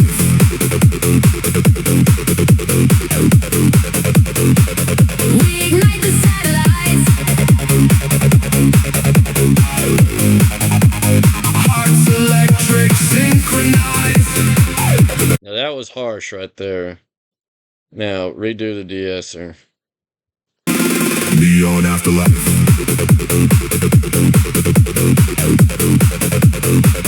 We ignite the satellites. See how it got rid of a lot of the S? Hearts electric synchronized. Now that's not an S. That's like a robotic sound. It's part of the male robotic voice. But see what I'm getting at? That high tss, it's gone now. So what I will do is this. You can leave it like that, or you can risk it. Now this part here is a gamble. Re-highlight everything. Run an effect. I'm going to tell it to normalize because I want my floor value at 0.5. Because the 0.5 is where everything, all my other settings, the normalized peak has to be at 0.5 for my other settings to work. If you don't do this first, you're not going to get the same results. It actually lowered it, okay? And then I'm going to run that limiter one more time. See how it chopped it off, made it even more chopped? Now I'm going to run it back. I'm going to normalize it one more time to get it at half a decibel. All right. Now let's see what it sounds like. We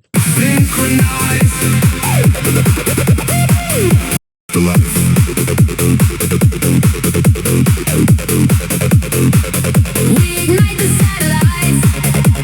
Yeah, see that S is gone. That's electric synchronized. a little harsh. I could go in there and lower that. I think it's right around in here.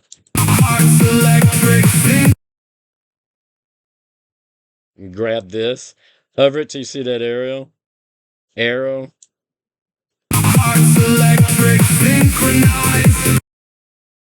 And I could just come in here and lower the volume.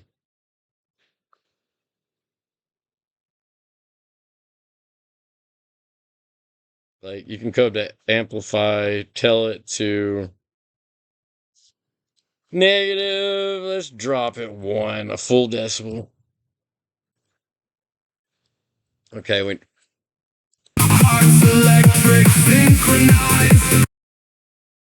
okay, sounds like we need to drop it 1 more decimal.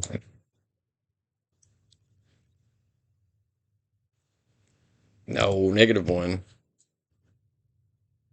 Okay, -2 then. I keep forgetting. It's going by where it's at on the scale over here. So -2. There.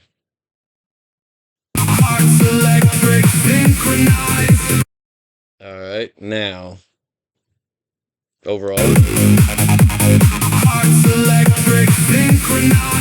See, now it doesn't sound as harsh as it did for being way up there.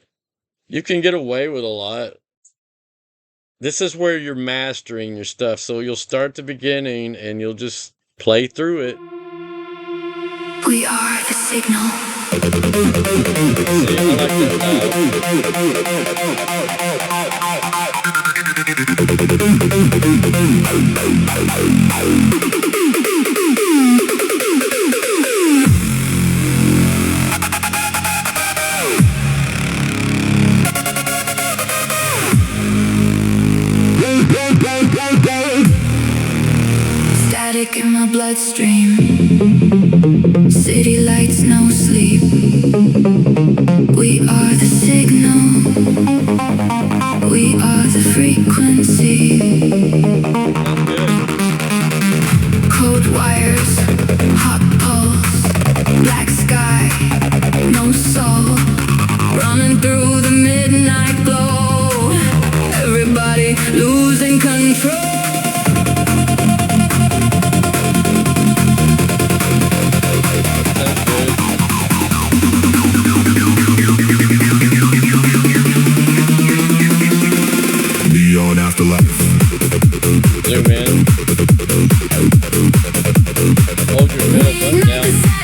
drag your stream. Hearts electric, synchronized. I really like that part. It almost got too much distortion. Dancing in the laser light. But it was there pre-existing, so Neon afterlife. not really much you can do with it Tomorrow, just tonight.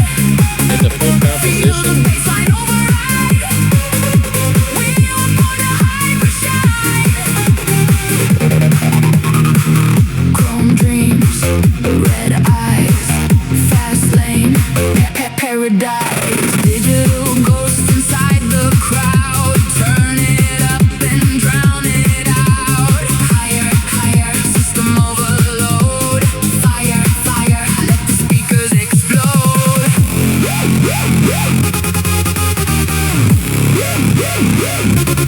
Neon afterlife. Low volume sounds good. Neon afterlife. Running through the ultraviolet. It was like right at the max. Neon afterlife. Lost inside a stroke of light. But that essence crap is gone.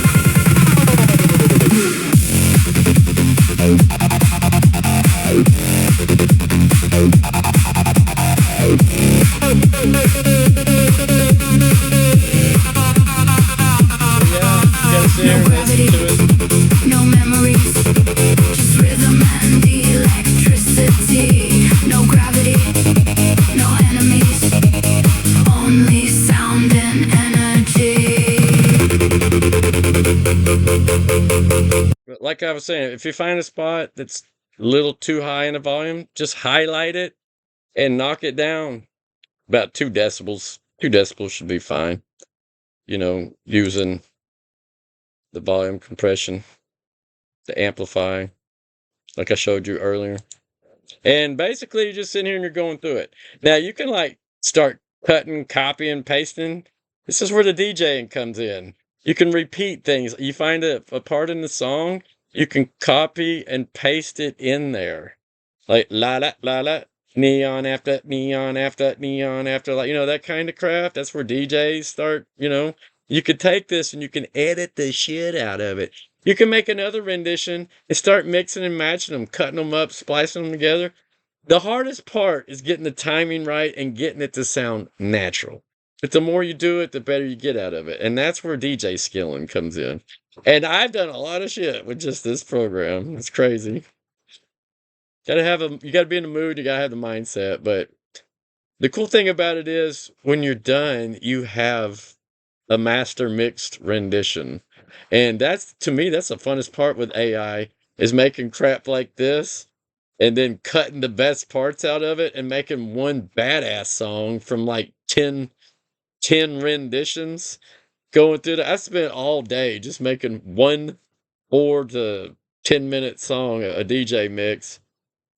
Just taking AI generated crap and DJing the shit out of it and making my own DJ mixes. I don't know why people don't do that. I guess they don't want to spend the time in it. Now, I'm not telling you to do that. You know, this is how I recommend it if you really want to, you know, do something badass with the AI, but you don't have to. Now, our focus was originally on just making an AI generated radio, music channel per genre. There's people out there, they got like 10 YouTube channels. One might be reggae, one might be country, one might be techno, one might be heavy metal, one might be gothic metal, one might be this. And they just have the AI, they set their props up and they have the AI just generate the shit till they get a couple hundred songs on there. And then they try to get their views and their listening rate up there to a point where they can get monetized. And YouTube starts paying them for listening time, watch time. That's what this is all about.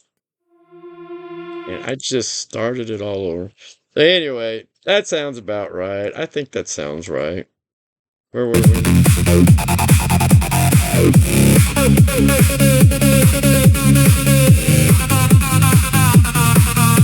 No gravity, no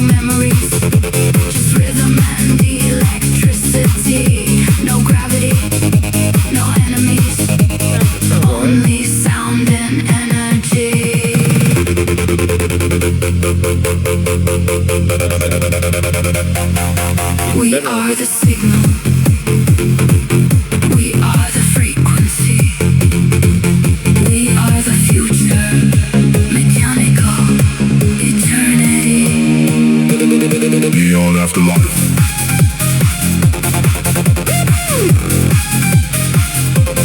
Beyond afterlife.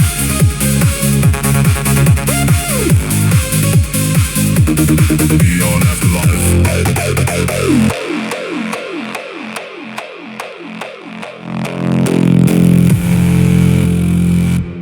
Here's a little trick I'll show you. See how this didn't abruptly end right? You can take this, highlight it, go all the way to the end, and go back into effects, hit fading. You can hit fade that out. See how it just turned it off? I normally hit it about 2 to 3 times. Okay, that's good. So now listen to it. Sounds so much better. And then hit this, go to the beginning. Now see how the beginning, not bad.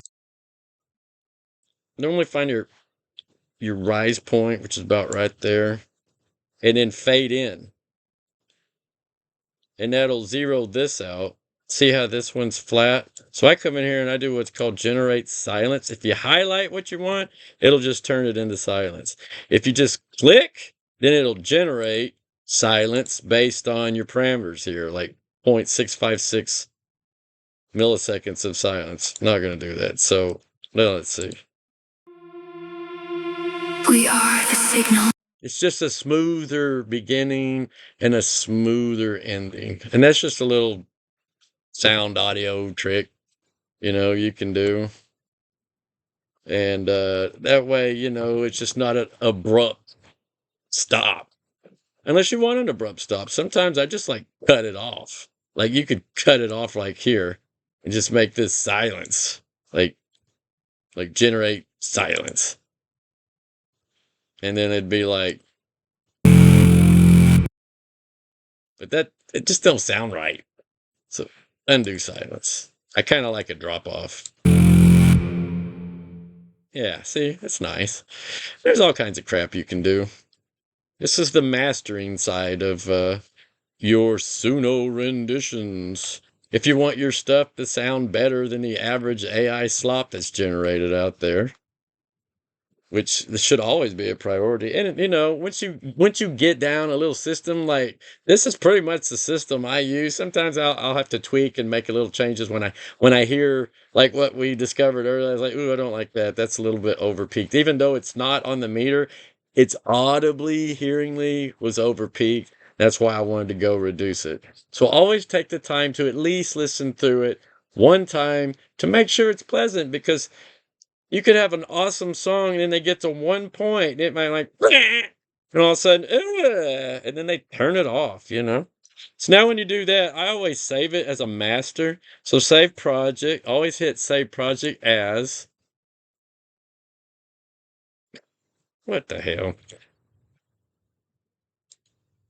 I'm going to put it on my desktop. Just put the name of your song - master mix is what I do. So we are the signal master mix. So that's going to save it as an AUP, an Audacity 3 file. Then now that's this format. And then you want to export it. Export the audio. Exit to computer. Browse. Put it on my desktop.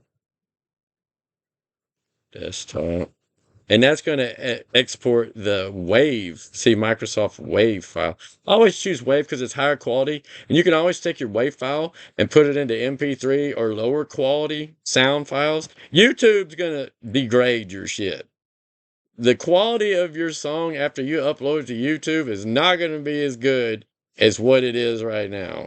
So heads up on that. And sometimes it will sound different. I'll be like, ooh, where'd all my stuff go? Ugh. And I've had, oh my God, pisses me off. I've had music videos after I uploaded them to YouTube and they turned to shit. And I went back and listened to my master and they sounded awesome. But YouTube uses different compression and they're formatting, and sometimes it sounds like crap. So that's a gamble I'm giving you a heads up on. Uh, that's why some people don't go and do what I just did. YouTube looks at it. YouTube, their algorithm will actually increase the volume and stuff on your just auto-generated crap that you didn't master, and it will actually normalize it, or it'll denormalize it. Like it's probably gonna denormalize mine. It's gonna be like, whoa, this guy's got it at half a decimal at max. Let's knock this crap down to 1 or 2 decimals. I've seen it do that before too. So anyway, just letting you know. So, oh crap. Did I just tell it to? Well, that was a delay. Export. Yeah, replace it. All right. So now we can exit out of that. So here's my files. That's the original. Here's the mastered. And where's the master file? Am I just blind and don't see it? Well, it should have had a master file on here somewhere. Oh, I didn't shut it off. Or did I? I did. Well, I don't know what it did with my master file. But anyway, here's the main. So now when we play it,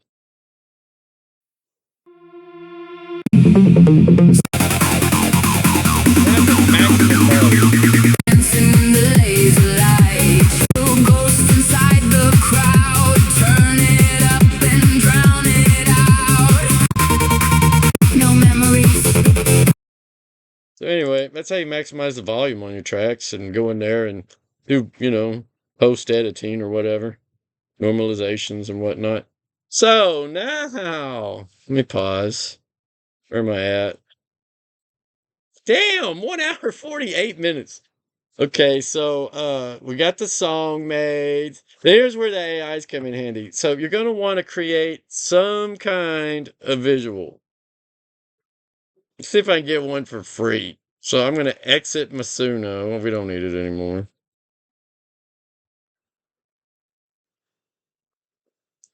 I don't know if ChatGPT will let you do pictures or not. Let's see if Gemini will let you do picture. Shit, I needed that Suno. No, I don't. I've got the text format. I like to do this. I like to copy the whole song that I just made.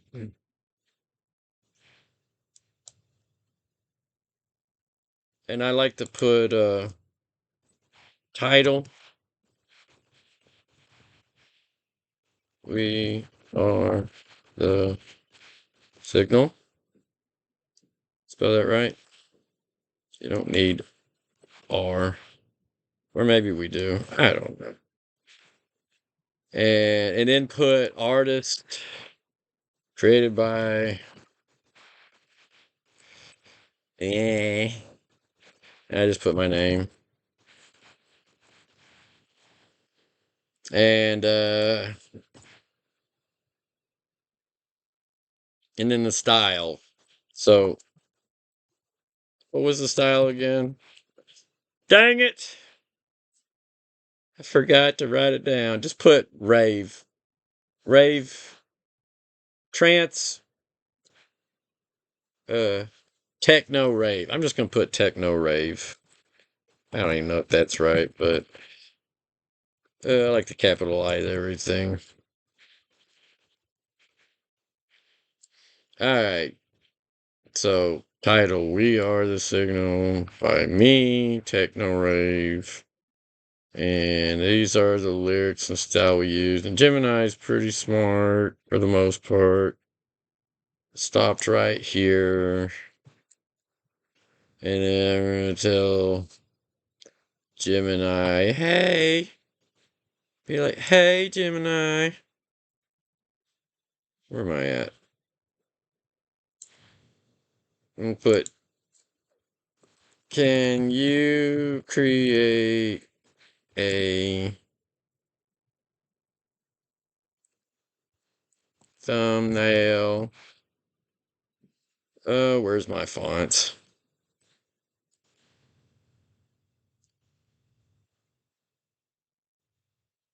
I didn't copy my, damn it. Why are you doing that? This one. You giving me this bullshit? Oh no. Did it really? Let me pause for a second. I gotta find some. What I was gonna show you is after you compile your song, you can click on it and bring up like it in its main thing. And this is where it'll tell you euphoric rave acid techno is the actual styles in case you're gonna need to know it. So we created on this. So there we go. Okay, so I create these thumbnail prompts for Gemini. I primarily use Gemini because I have a paid pro account. So I'll say, hey, Gemini, I need a thumbnail formatted in this size, HD resolution, photorealistic textures, high fidelity detail for my music video. On this thumbnail, I need the song title on the top in large letters. We are the signal. So it knows we are the signal. On the bottom, I also need the music style in large letters, euphoric rave acid techno. And I like to put a dash in there.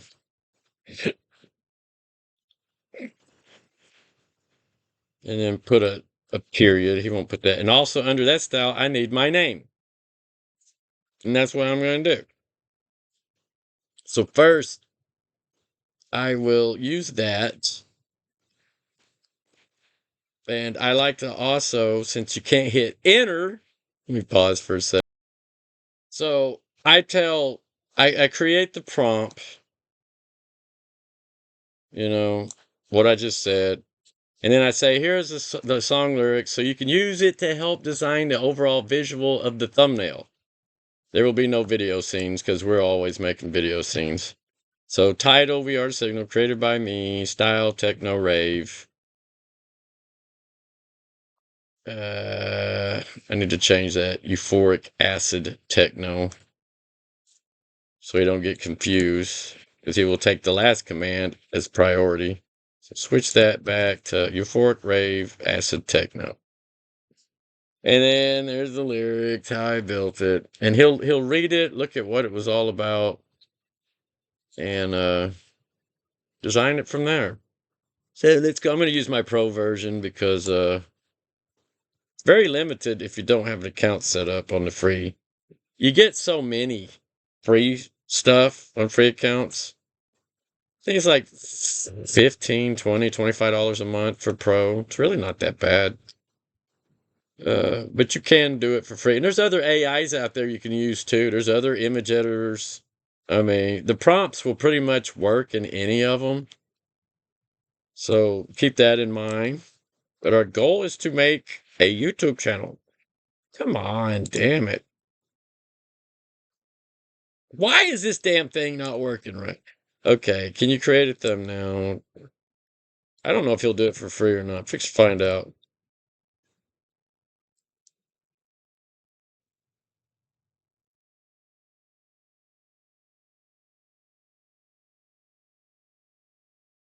I probably can't use Pro. I don't know. This is the free version, so here we go. Oh, he's going to create it. Is he really going to give me one for free? You could do this once a day, I believe. I'm not getting my hopes up because this thing's bad about waiting till it gets all the way to the end and then telling you no. Ooh, look at that. Euphoric rave, acid techno. There's my name. We are the signal. Signal. That looks awesome. All right.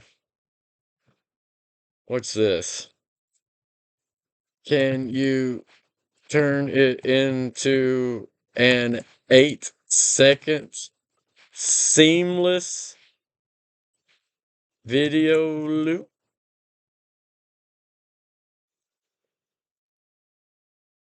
I probably didn't spell seamless right. So I can repeat it over and over? I don't know. Let's find out. I don't know if you can get pre-renders on this or not. If you upgrade your subscription, I can create that video for you today. Okay, that's not important. The image is what's important. So download that image.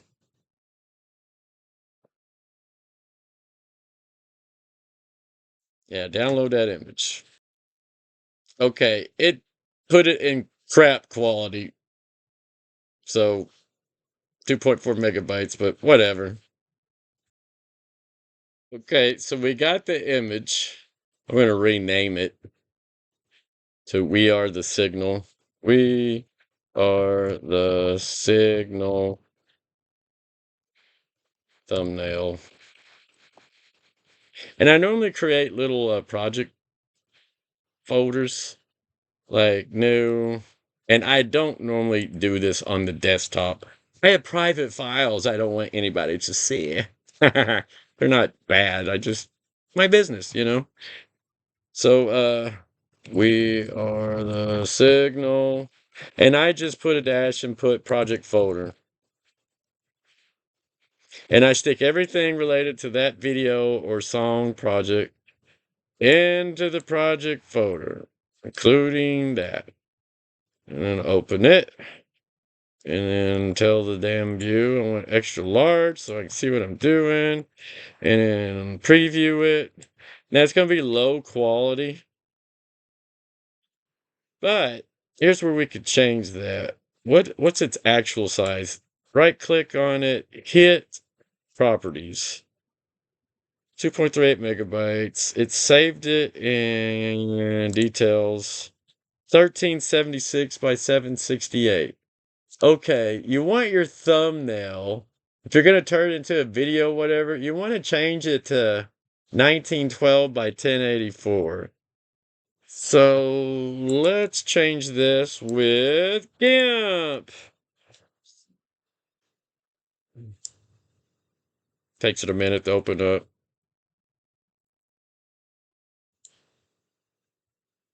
I don't know how I got stuck over here. But anyway, put it in GIMP. Gimpy baby, Gimpy baby. The bird's laughing at me.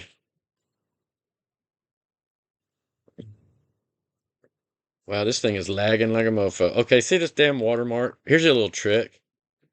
Okay, watch this, y'all. If y'all don't know this already. Load it in GIMP, right?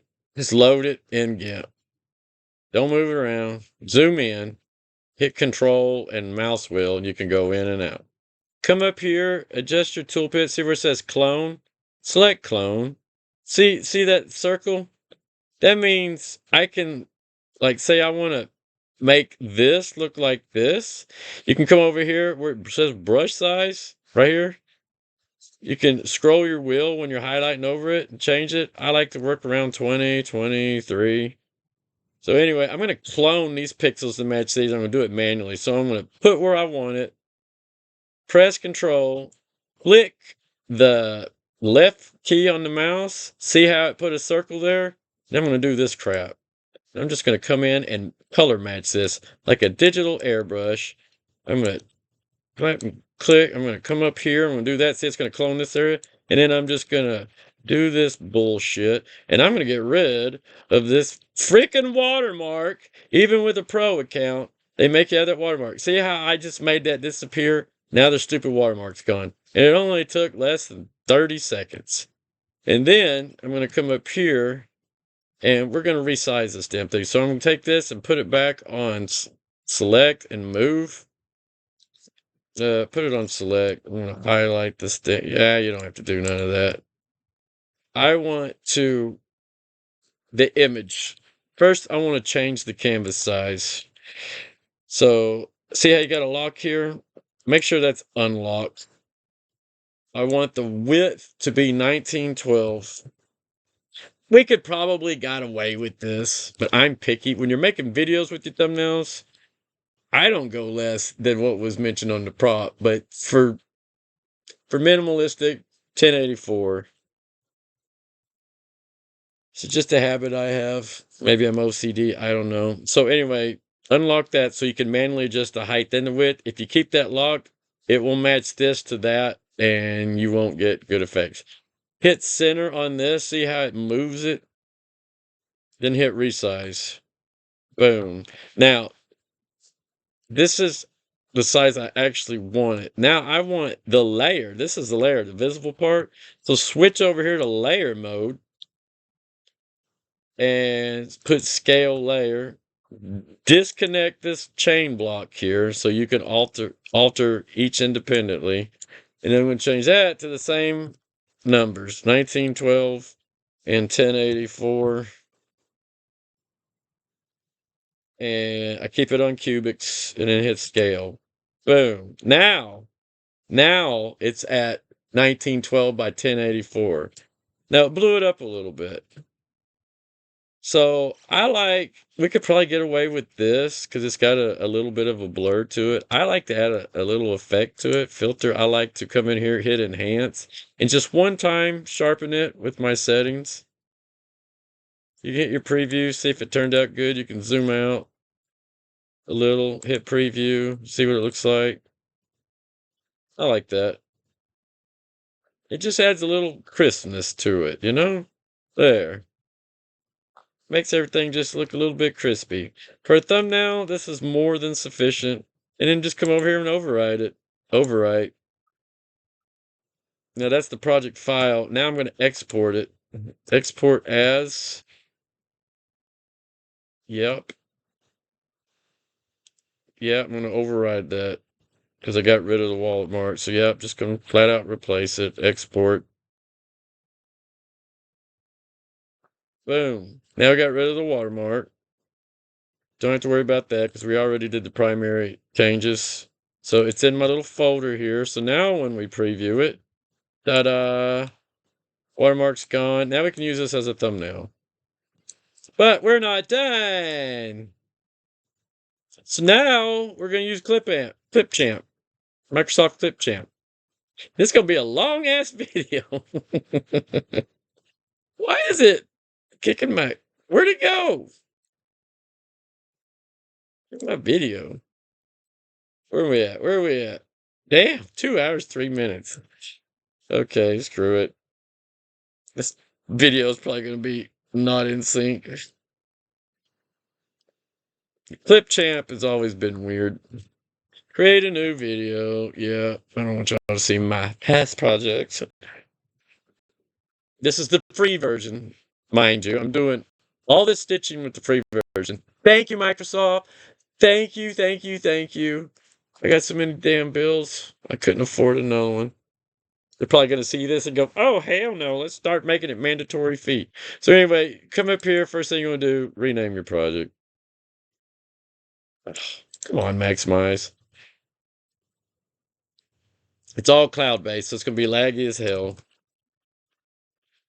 So what is it called? We are the signal. And I always just put a dash, music, video. So I know which one's which. And then hit import. You piece of shit.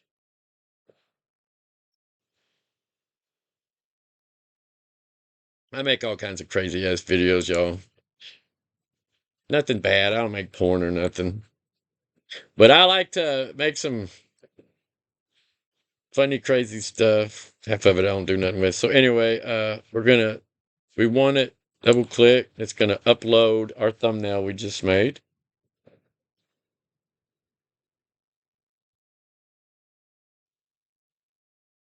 All right.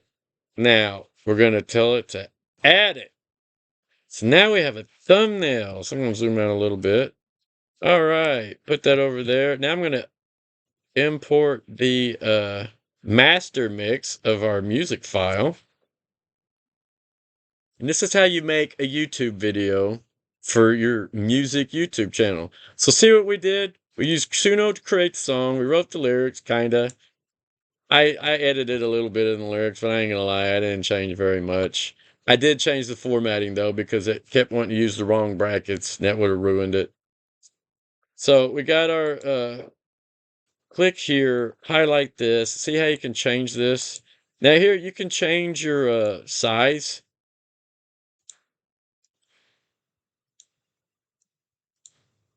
No. Or you can like do this and like make it how big, whatever you want. I'm just keeping it default. Well, I blow it up just a little bit so it doesn't have any weird edges.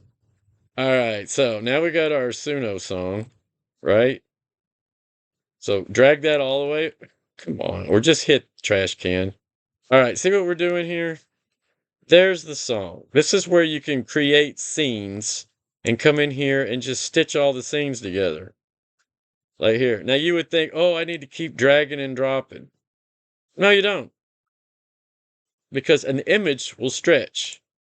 So this is how they do, this is how they make, this is how they, crap. This is how they spam those AI music videos. And you can do this way faster than what I'm doing. I could make a freaking AI music video like this method I just showed, just instant renders. Once I get my prompt set up, zoom out a little, and just bring it to the end. Now, it's going to play, it's going to show this We are the signal. the whole time the song is playing. See, The crowd. Mignon.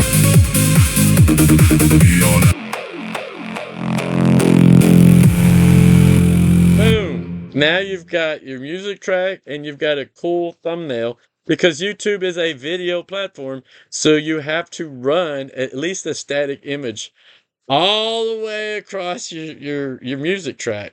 And that's what we just did. See the beginning all the way to the end.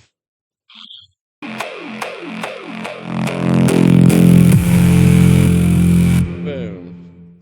Now, stop. It takes it to go from. Now, we just hit export. And it'll ask you, if you pay for it, you can get 4K. I have free version, so we are the signal. Shit. I spell everything wrong. Signal. We are the signal music video. And then I'm going to not on the cloud, disable cloud. If you disable cloud, it sends it straight to your hard drive.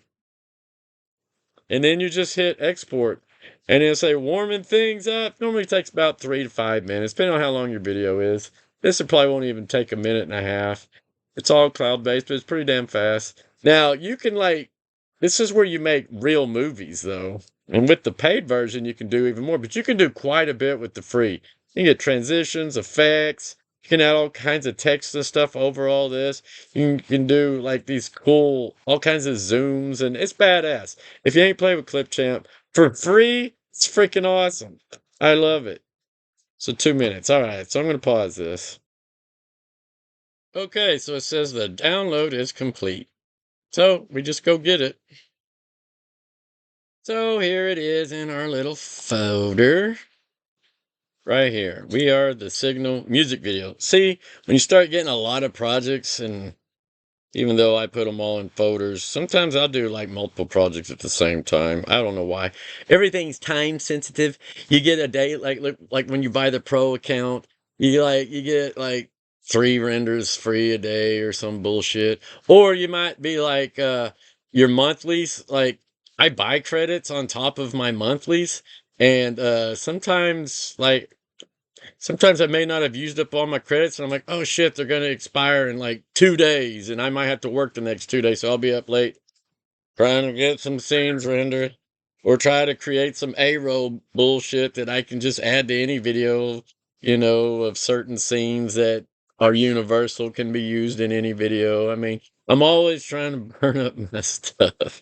So you might have crap everywhere. You might have these little videos because your little 8-second videos, when you start making big videos, are 8 to 10 seconds long, and you'll start having like 30 to 50 of them. And you might just be doing random crap like, okay, I'll make some for this project I'm working on. I'll make some more for this project. And, sometimes instead of just jumping in and out of folders because I get confused and I get tired and I get delirious, I'll just leave them all there. Try to stay organized as much as possible. Everybody has their own routine, but if you don't have one, you need to develop one, or it's just gonna cause you problems.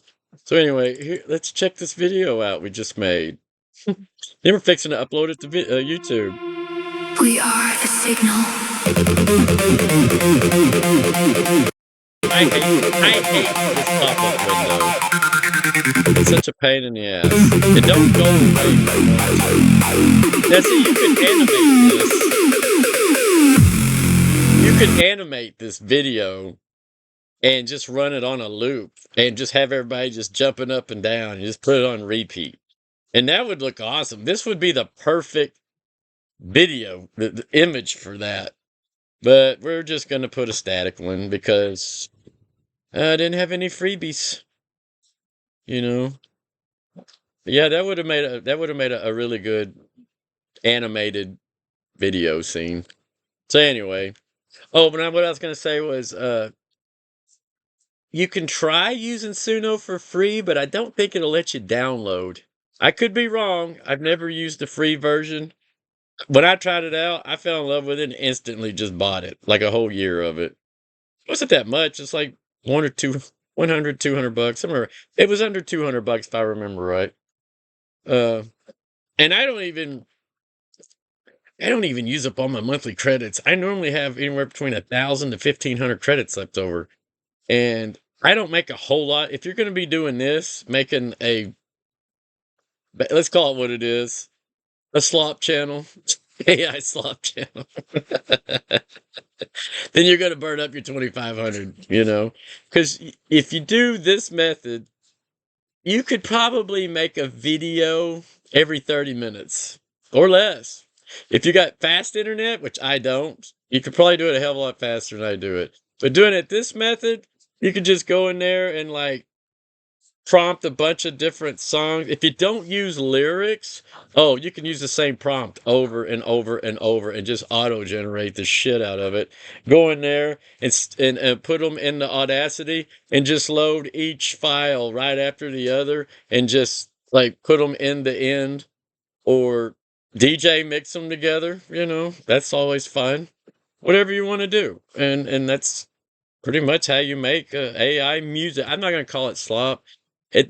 People will argue and say it is. It kind of is. Depends on how fast you render them, and if you put much into it. But even you got to put something into it to make a damn video, even if it's just one single picture. But you just saw what it takes, so I'm gonna shut up now and just take this video, create your YouTube account, and upload it. Give it a little title. If you want to keep a niche going, just say this channel's for this kind of music, this channel's for that kind of music, or this channel's just for random music. And I always try to put what it is, like euphoric rave acid techno. That way the viewer, when they see your thumbnail, they'll be like, we are the signal. Euphoric rave acid techno. I like acid techno. And then they'll click on it. But it's got to be badass at first 5 to 10 seconds. If they don't like it, they'll swipe away. So you want to make sure it's got a really good intro. And then they'll, that's called the hook, I guess. And then they'll keep listening to it. And the thumbnail technique works great because most people, they just want to listen and then do something else, like work on their computer or their projects or whatever. So you don't really need a video. My channel, not my personal channel, but my other channel, it's lore based. Like I said, it's like a comic book, and I put a lot of animations. I use Suno to create the music, although I've gotten really good at prompting. And like I said, I have 2 trained AIs trained on my lore, my story, my little universe. So I can, they're very helpful in that. And I treat them like collaborators. Like, all right, we already did this. I'll give them copies because I don't like to repeat shit over and over. Like, well, let's use different words in our lyrics. We already use these words. Let's find something new, consistent. Let's tell a story, and then I'll give them the emphasis of this one's going to be about this, and take this concepts, whatever, and then turn it into a lyric like we did, and then I'll go through it real heavy and change it, reword it, whatever. Depends on how close they stayed to the lore, or if they've wandered off, because AIs like to hallucinate. And so anyway, yeah, this is how you do it. I know this video is over 2 hours long. Oh my god. Come on. 2 hours and 16 minutes. So anyway, damn, am I missing anything? Let me pause for a minute so I can think. So this is my personal channel. Uh, these are all the videos I've done in the past. I got 180 videos. I deleted about 200 or 300 of them. I had so many Albion Online videos. The ones that nobody cared for, I didn't delete them. I just like removed them from the active list. They're still there. I just kept the ones these are newer ones that I don't get a whole lot of views. I rarely reach 1,000 on any of my videos, but I'm not doing it, to be monetized. I am curious though. How many views do I have? I only got 136,000 views. But see, my account was created June 27th, 2010. So it's been around a while. What year is it? It's damn, my account's 16 years old. Because I'm an old bastard. But anyway, so you just hit create. Let me pause for a minute. So hit create,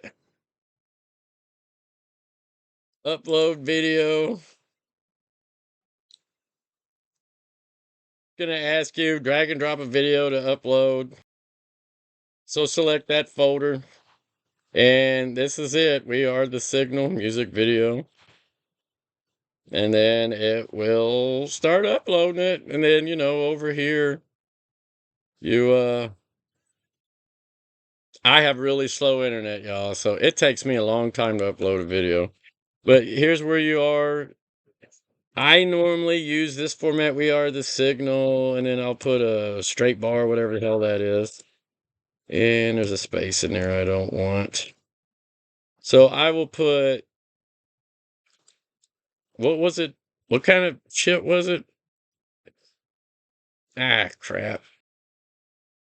So it's, I'll put the name of the song, the style, euphoric rave, acid techno, space, this, my name.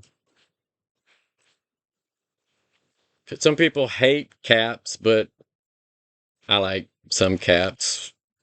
And then just put, I don't know, some people put official music video. I'm just going to put music video because there ain't shit official about it. And then you just, create your description. Sometimes you could have Gemini. Let's see if Gemini is still there.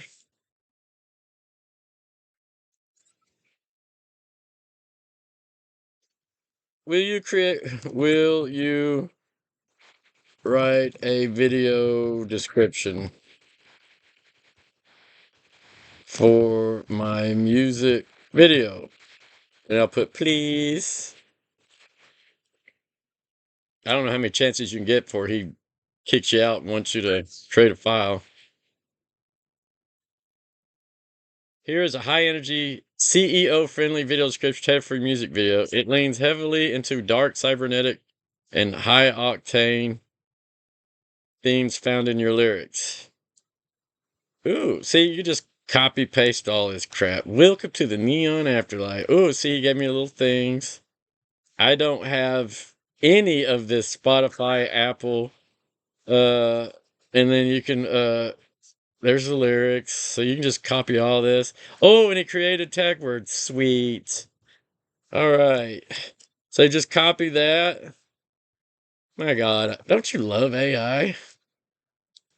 And then come down here, space, copy paste. So, title idea, Daemabus. We are the Signal Official Audio, Euphoric Rave, Acid Techno. Description, welcome to the Neon Afterlife.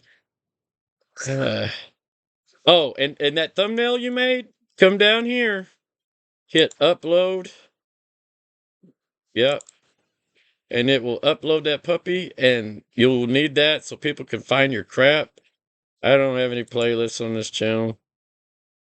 And then show more. I don't put made for kids. I put no. No paid promotions. Yeah. Anytime you use AI for anything, except for a few things, they tell you to select it.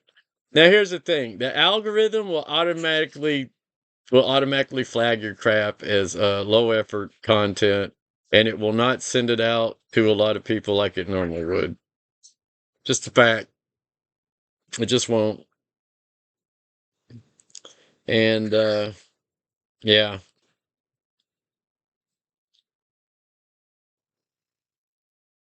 Allow chapters. Don't really need that.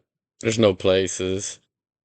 I don't know about concepts. I guess I'll leave it alone. Tags. A lot of times I just copy the hashtags. See how he gave us some hashtags? Do they work?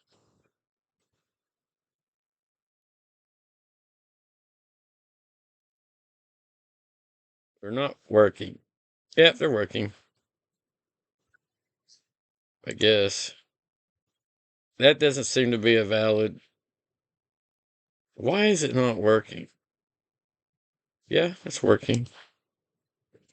Club music, dance at them. Anyway, they tell you don't put more than 10 hashtags. Anything past 10, the algorithm will not only ignore, but it will ignore your hashtags. And up at the top, it will automatically link 3 hashtags. So you want to put your top 3 hashtags, which I would put.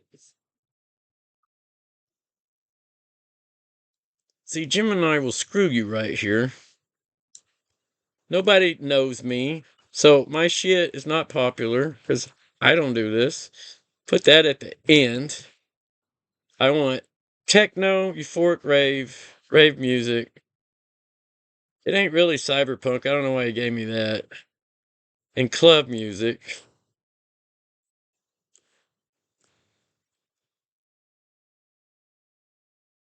It's not acid techno, I wouldn't think.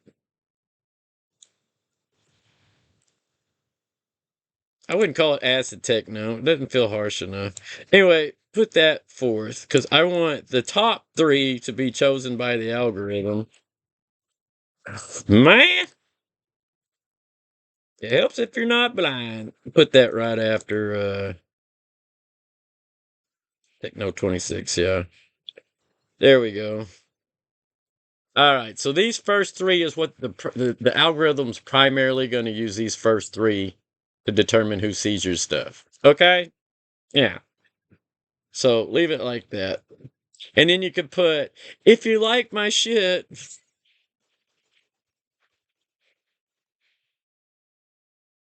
my AI slop, subscribe.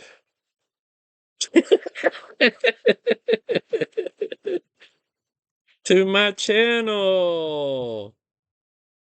And then put, yay.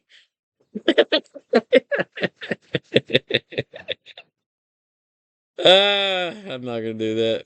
If you like my AI music, there we go. I'm not gonna be a total a-hole. If you like my AI music, subscribe to my channel. Yay.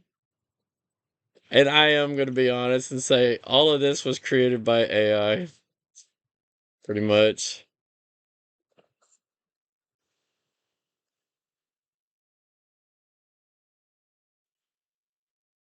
Of course, you don't have to do that. Do tell it it's AI, but just on the description alone. I don't know, it depends on how honest you want to be. Let me tell you this. Honesty does not reward you in this at all. I hate to say it because I try to be honest in everything I do, and I am honest. That's why my channel don't have more than 81 subscribers. This channel I don't spend any money on. It's got 380 subscribers, which isn't a lot, but I've been trying for 6, 7 months to get to 100 on my other channel, and it just hit 81 today. I had one subscriber today. And I'm thankful for all 81 subscribers, but I'm not real heavy on, hey, subscribe to my channel. I'm just not. People know this. If they want this, if they like you, they'll subscribe. They say, oh, but you need to remind them. I'm like, you think people are dumb. Or maybe people just forget. Hell, I don't know. I guess it's a good thing to just put subscribe on it or put a subscribe link or whatever. 7 minutes left. Yay, this ain't going to take long at all. I'm going to pause. Oh, another thing you do on your YouTube videos, you'll get the option to add closed captionings. For these kind of musics, I do recommend it if it's got lyrics. And what I do is I'll copy my whole prompts with the lyrics and everything in it. And I will go to the bottom of that file, create a spot. It's called, shut up, Groby. It's called closed captioning. And get rid of this crap. All you want is the lyrics. You don't want none of this other crap right here. Okay, so get rid of that too. And then put a space in between each line like this. Because the algorithm, when it's reading your stuff, it wants a space to create a new time edit window, whatever the hell it's called. So anyway, just do this. Get rid of all this crap. That's not anything that's not the lyrics. Get rid of it. This is what I do. And I just do it all in my little text file that's got all my lyrics, my instructions, my prompts, whatever. I try to keep one text file for the whole damn song, notes, whatever. That way when you create your project folder, everything you need to know about that project is right there in it. Because sometimes you'll want to recreate a song just like a good song. It might go viral or it might get a shit ton. You're like, ooh, I did something. There's secret, something about that one. The prompt, the way the AI read it, how it did it. You might want to reuse it, tweak it a little bit, play with it, find out why that one's doing good. Because, you can change one word in your prompt and it will change the way the AI practically deals with it. You can add emotion, intensity. A lot of people say, oh, AI music's like monotone. That's because nobody's writing prompts to tell it not to be monotone. You could tell it to elevate. You could tell it to increase in intensity in the vocals, whatever. You can go Google search how to write good Suno prompts. There's a lot of data out there. You can spend a lot of time. That's what I did. Some of it I figured out on my own. Some of it Gemini went and researched. I treat Gemini like my little lab assistant. I'm like, Gemini, go research all the top crap on Suno and writing prompts and come back with a shit ton of information. And it will fetch it. I said, put it in a format where I can use it. It makes sense, and he will. And yeah, AIs are badasses if you use them properly. So anyway, there. See how I got this? All independent lines, no tags, no instructions, and I'm going to leave that alone.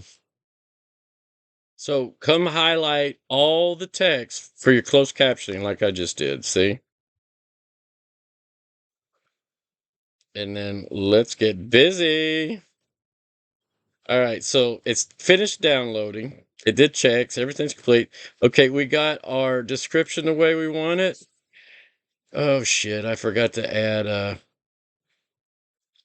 tags. Oh, Gemini, I need some tags. I need these. I need these right here.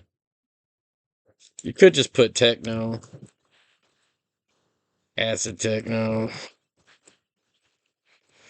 Always put a comma after it, and I spelled acid wrong. Damn it. I don't know why I do that. Damn it. Acid techno. What are you doing? Where'd it go? Where'd it go? All right, get back up here. Acid techno. See, you'll want to back all this crap up so you don't have to type it in all the time. Rave, music, trance, music, club music.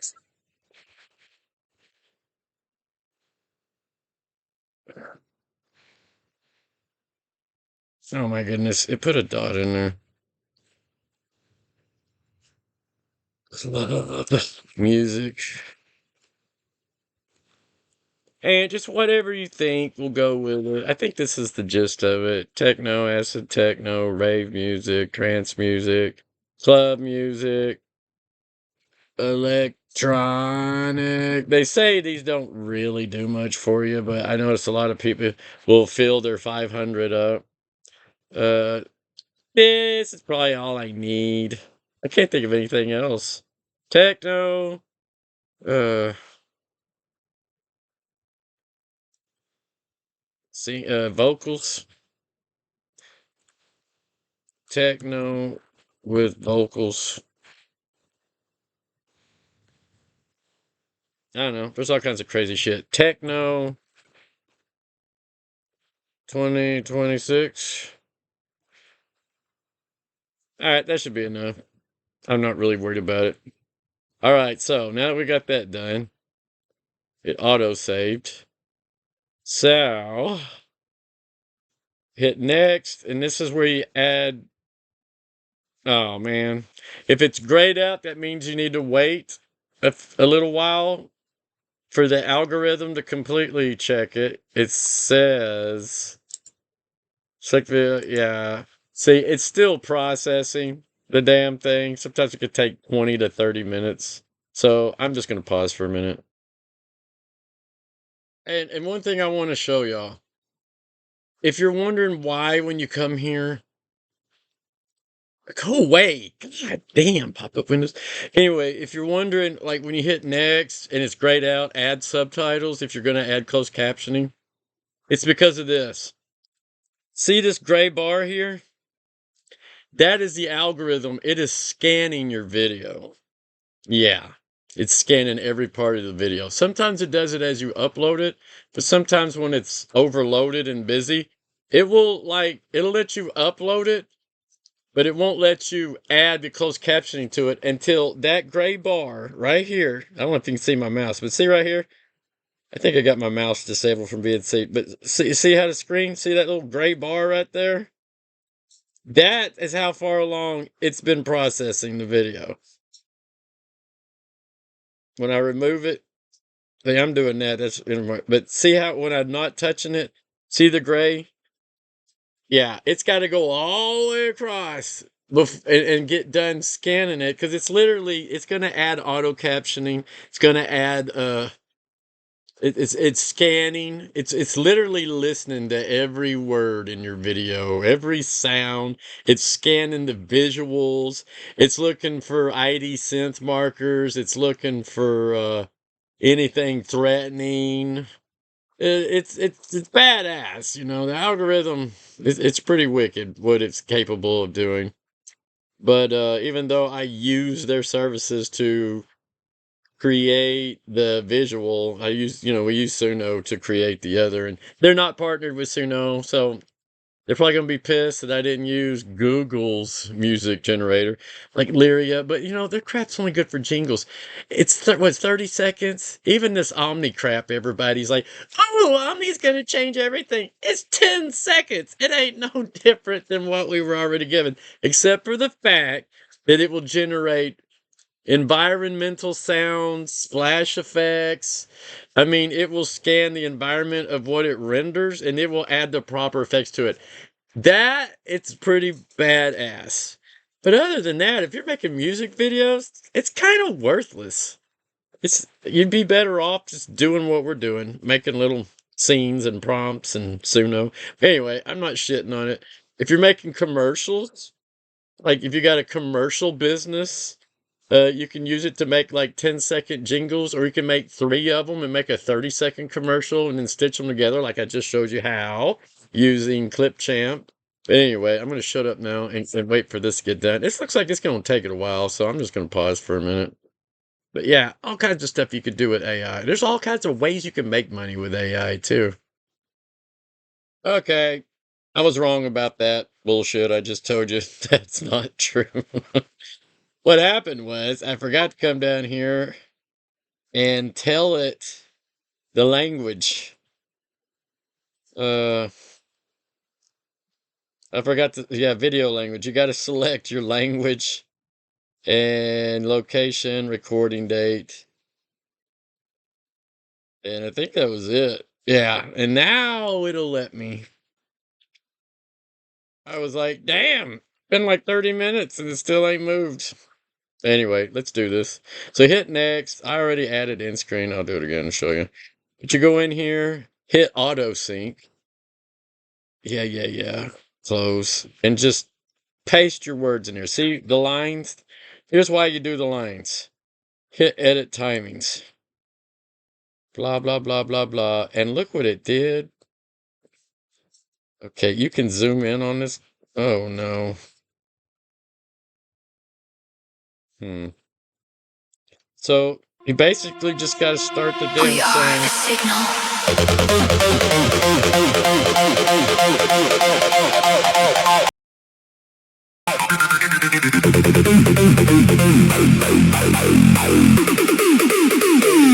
Follow it. Make sure it's timing it right. See it pop up. Static in my bloodstream. City lights, no sleep. We are the signal. And zoom in. We are the frequency. Cold wires, hot pulse, black sky. That's how you add those no captions. soul, running through the midnight glow. And if the timer's up, everybody losing control. you can adjust it. Like you can click on this, see how it'll take you to the beginning of wherever. You can scroll up here and just click on it. Everybody losing control. Easy. My dumb ass can do it, anybody can do it. Now see how long it is? Say I want to cut that off right there. See the time marker 104, come over here. Copy, paste, Control C. Everybody losing control. See the bottom one? This is where that particular line, this is where it begins, this is where it ends. Double click, override it, hit paste. Tap on the box right there. See how it just chopped it off? Continue on. That's how you fast it. Beyond afterlife. And I can already tell it messed up. So I'm going to drag this. I think it started about right here. Beyond afterlife. Yeah. I want it to end right there. I hate it. You'll spend a little bit of time. Sometimes it gets it right. Sometimes it screws it up. Something rolling. Oh, wow. That's like 15 minutes off. Damn it. Yeah, see, it's totally... Damn it. I hate it. All right, so it's about right here. Copy, paste this. We ignite satellites. Change that to this. Hit that. Take it back to the beginning. I'll cut it off right here. Wow, it totally butchered this one. I think it does it on purpose. And, oh my God, it's like 30 seconds off. So we're going to have to do the whole damn video now.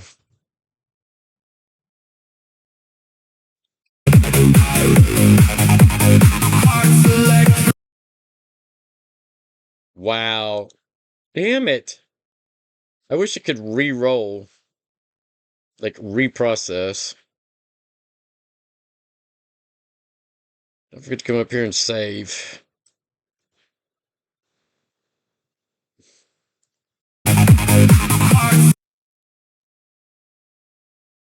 See, this is where the time-consuming crap comes in. Something's throwing it off. Digital ghosts inside. Oh wow, it just, yeah, it butchered the shit out of my stuff. Look at this. It butchered it big time. Let's click this one. Arts electric synchronized. Almost isn't even worth messing with.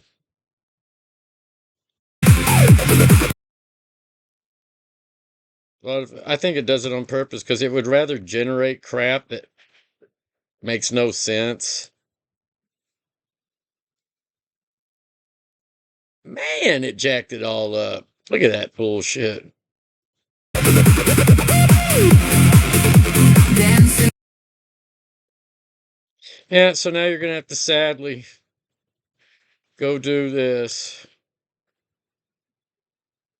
Digital ghosts. Wow.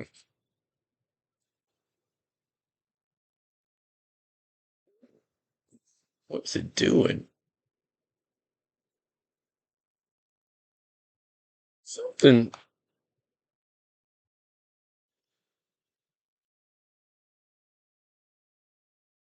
Arts electric synchronized. Dancing in the laser light. Dancing in the laser light. Anyway, I'm gonna pause this. This is boring as shit. Okay, Neon afterlife. what a pain in the butt that was. Practically had to do all of them. Neon afterlife. But sometimes you guys know. I think the algorithm sometimes just says, screw you. It hopes that you give up and don't, so it can like generate its own damn words. Because if you let YouTube auto generate your text, it will say the craziest shit. And a lot of people don't realize that that's auto generated. And it will default to the auto generation instead of the crap you manually put in there. So I don't know. If you're serious about your music and your lyrics, you need to put the as much into it as you possibly can. I didn't think it was going to take this damn long, or I probably wouldn't have done it.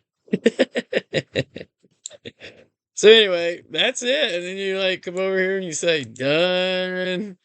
And you pick a end screen. I already did it. I always pick this bullshit. I decided to link it to an AI slot versus real art assisted by AI video that I made like a year ago. I don't know when I made it. It's been a minute. And you can adjust your, like, however long you want it to pop up on your video. I just put it at max. And so I don't have to save because I already saved. Oh, where we at? Where we at? Where we at? Why is it not letting me get out of here? Where's the back screen?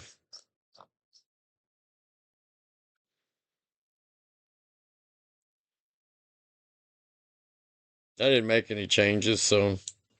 And then you can add all this other crap. I don't mess with all of this. Anyway, hit next. It'll check your copyrights. So far, none, but you know, that shit can always pop up later. Community guidelines, says no issues found. Yay. Hit next. I'm just going to go ahead and go public with it. I guess. Why not? Why not? You could schedule it for a specific date. A calendar will pop up, like right here. I ain't doing all that. We're going to make ours public right now. And that's how you do it, y'all. That's how you make your own YouTube channel. All right, I'm going to hang the hell up now. Hang up. I'm going to go. And there you go. So go make you a couple of those channels. Pick a niche like everybody else is doing. If you go do a quick Google search, I don't promote shit. So now it's showing that it's live. We are the signal. You can sit there and re-edit it if you didn't like something you did about it. Or just play it. Kind of cool to see your shit on there. Even this. We are the signal. See, my closed captioning is working. Yeah. I've got other videos of music, but it's music I didn't make. It's music of other artists. But I quit doing that. I don't know. I got a lot of hate off of it. Like, oh, that's a shitty video you made for that artist. Or I did something that offended them. So just make your own crap. There you go. Awesome. We are the frequency.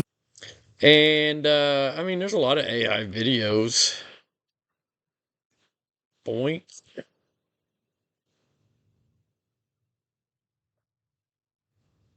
How do you get out of here? Let me pause for a minute. But you know, if you do a Google search, just AI music channels, and you can see a lot. Music AI is actually insane. Like, look, 6.2 million views on this one. And I don't get it. But from what I gather, it is all AI. I don't know if you've seen this, where they made a female indie band lady, and it's really good. Yeah. Like, you listen to it, and you're like, holy shit. And the crazy thing is that AI makes this in seconds. You watch this guy put in the prompts, you watch it make this song, and then you listen to the song. And it's better than most. Listen to this. Create a square avatar of a fictitious female alternative / indie singer and a name for guy her. there. Sadie Winters, okay. The song Instantly. is about walking away from someone who never really saw her worth. Just going to create the song He hates lyrics. AI. Look at that. Wait, dude. how many seconds was that? I used to watch his channel, 4 but seconds. no, he's so It's got a negative bridge. for AI. My lyrics He's and then hit negative, create. especially when it Let's comes to the listen. This is the artistic world side. premiere. I unsubscribed to quit watching. Now, this is what you can do with your AI channel. You can create AI avatars. She's a good singer. Good singer. I don't know if you've seen this, where they made a female indie band. Yeah. And a lot of people say AI is going to take all of our jobs.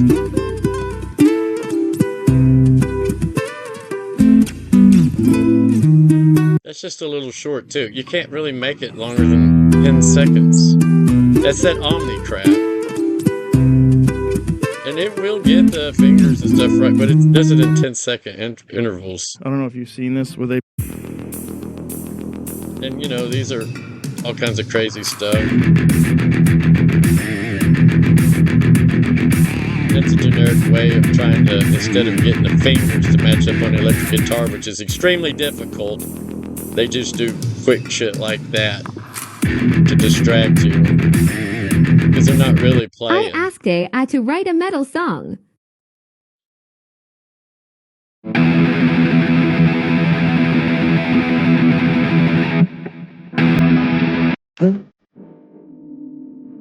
This is AI. I wonder if they did that with Omni.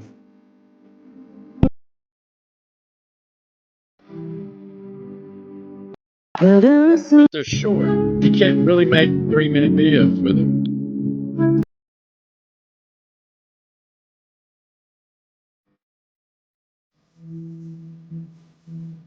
Just pick a beautiful model and boom. Rappers' AI songs that actually sound fire. Like this King Von song made with AI that you didn't even know existed. I ain't going to no Diddy party. This bitch gon' get me started. Said he sweetie got them racks. Sounds like you used Eminem's voice. Make this Diddy party. I'm trying to find my target. Walking through this mansion with my Glock gon' make me kill somebody. Sounds Rappers' like a young AI Eminem. songs that actually sound fire. If you can't sing, this AI is about to blow your mind. I want you to drug text That's her me. voice. Yeah, you can do that with Suno. You can register a song that you made using AI so long as the song has something original in it that you inputted, that you She created. says If it, the but then entire they turn thing is around and say AI different shit, generated, like not you even a can't go week and later. file for So copyright I don't protection. know. There is no copyright. 140,000 likes. And it's AI. Anyway, I might make a video later. This one's getting long, so I'm gonna hang it up now. Y'all have fun. Bye bye. 3 hours.